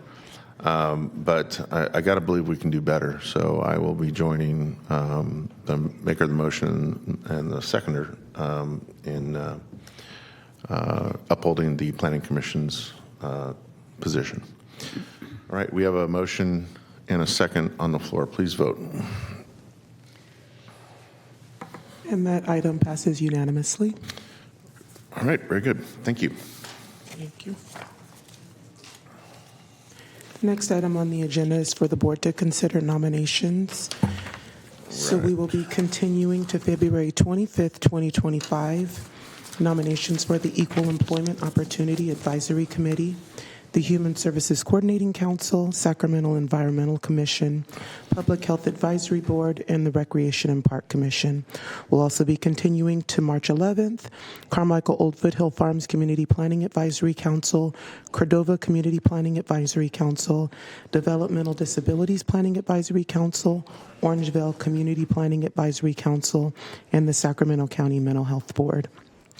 Continuing to the meeting of March the 25th, 2025, is the Building Board of Appeals, Casumnas Community Planning Advisory Council, the Delta Citizens Municipal Advisory Council, Maternal, Child, and Adolescent Health Board, and the Sacramento County Treasury Oversight Committee. We will be accepting nominations today from the Community Planning or the County Planning Commission. Supervisor Rodriguez. I'm sorry, can you repeat which one that is for? This is for the County Planning Commission. This is your district. Please continue to February 25th. Continue to February the 25th. Thank you. Supervisor Desmond, for the Fair Oaks Community Planning Advisory Council, you have 6 positions. Anybody interested in volunteering for this, please let me know. Please nominate Rebecca Fitzgerald to fill the seat being vacated by C. Bowman and continue the remainder to March 25th. Thank you. And for the Rio Linda Alberta Community Planning Advisory Council, we're looking for a nomination from you, Supervisor Rodriguez. Sorry, I shouldn't get distracted by reading things. Can you repeat which one that is for? That's okay. The Rio Linda Alberta Community I Planning. nominate John Todd. Thank you. For the Sacramento County Youth Commission, there's 5 seats, 1 from District 1, so Supervisor Cerna. Please continue to March 25th. 1 seat for District 2, Supervisor Kennedy. Please continue to February 25th. And we have 2 seats for District 4, Supervisor Rodriguez. Please reappoint Brooklyn Pruitt. And would you like to waive process on that? No. Okay. And then would you like to continue the other position? Yes, till February 25th. Till February 25th. Yes. And so we have 1 seat for District 5, Supervisor Hume. Please reappoint Joyce Lynn and waive the process. Second. Thank you. And that does pass unanimously. For the Sacramento Housing and Redevelopment Commission, we have 1 seat for District 5 nomination. Supervisor Hume. Please continue to February 25th. Thank you. And for the Sunrise Recreation and Park District, we have 1 seat for District 4. Supervisor Rodriguez. I nominate Andrew Saunders. Thank you. And that concludes nominations and appointments. Thank you. You're welcome. I have one for the Antelope CPAC. Is that one for an additional? Are you receiving anything else? I don't see anything on my list for. Yeah. Okay, that's fine. Madam Clerk, That's fine. we do all receive a common appointments sheet, do we not?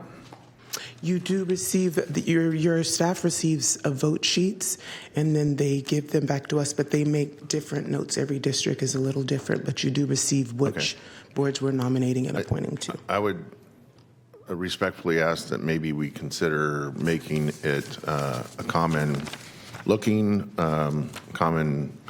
with common verbiage, a document that gives us all very clear understanding of appointments. I would also respectfully ask that if there is going to be any consideration of waive the process, certainly it's at the discretion of the board member, whether they wish to interject that at the appropriate time orally.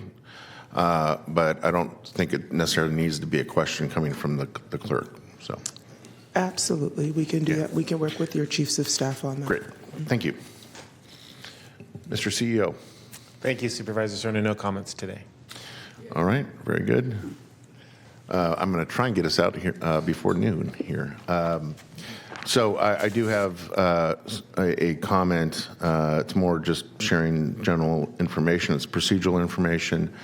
I think I have chimed in already in terms of my interest, and I think the interest of the board, to utilize Wednesdays a little more frequently than we have in the past, especially as we gear up for some important land use decisions later in the year. So kind of reflecting back on the way the board used to function a couple decades ago with the reservation of Wednesdays for planning matters, I've asked through the CEO's office and working with the clerk of the board that we look to using those Wednesdays a little bit more liberally this year, so as not to get rushed or have Tuesday meetings that go on exceedingly long.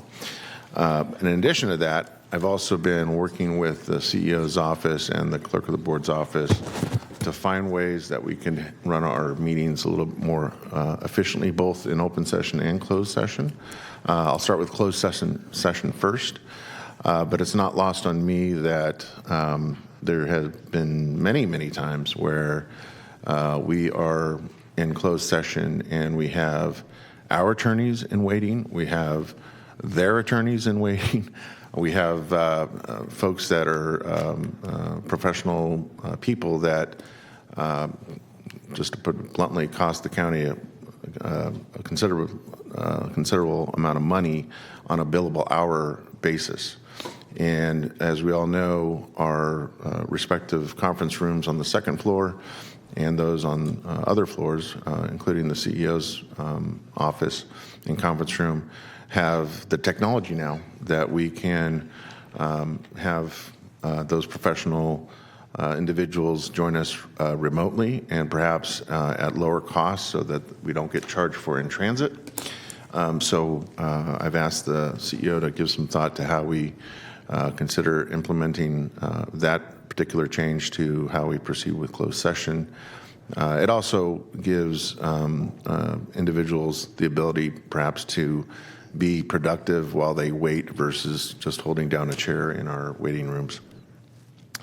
As it relates to open session, I have suggested, let me bring this up so I can cite it accurately here.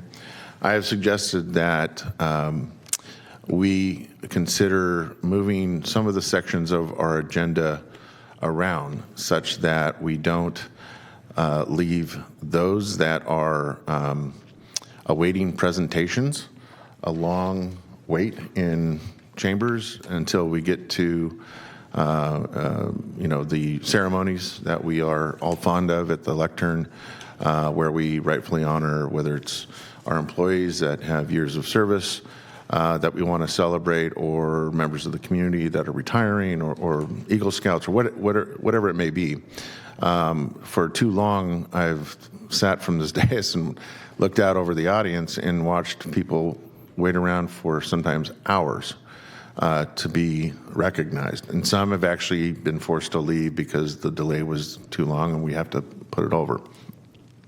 So what I've suggested, again, working through CEO's office, clerk of the board's office, is that we consider bringing presentations as a timed separate matter that would follow off agenda, and that, and here's kind of the catch, that we approve any resolution that is intended to honor someone that's being presented with that resolution. We do that at the meeting before we actually do the presentation.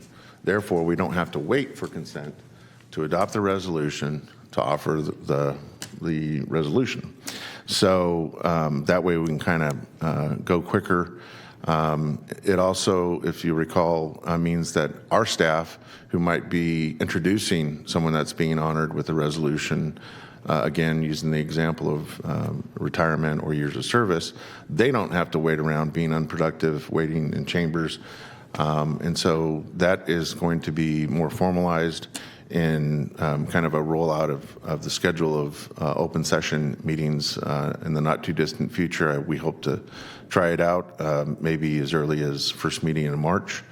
But I wanted to use this time to inform my colleagues that we're going to try and do things just a little more efficiently, and I'm very interested in keeping staff time, quite frankly, at a minimum in these chambers when they're waiting for timed items as well. And so I think this helps us get to timed items a little bit better and kind of tighten up their expectation of when their item or issue could be heard.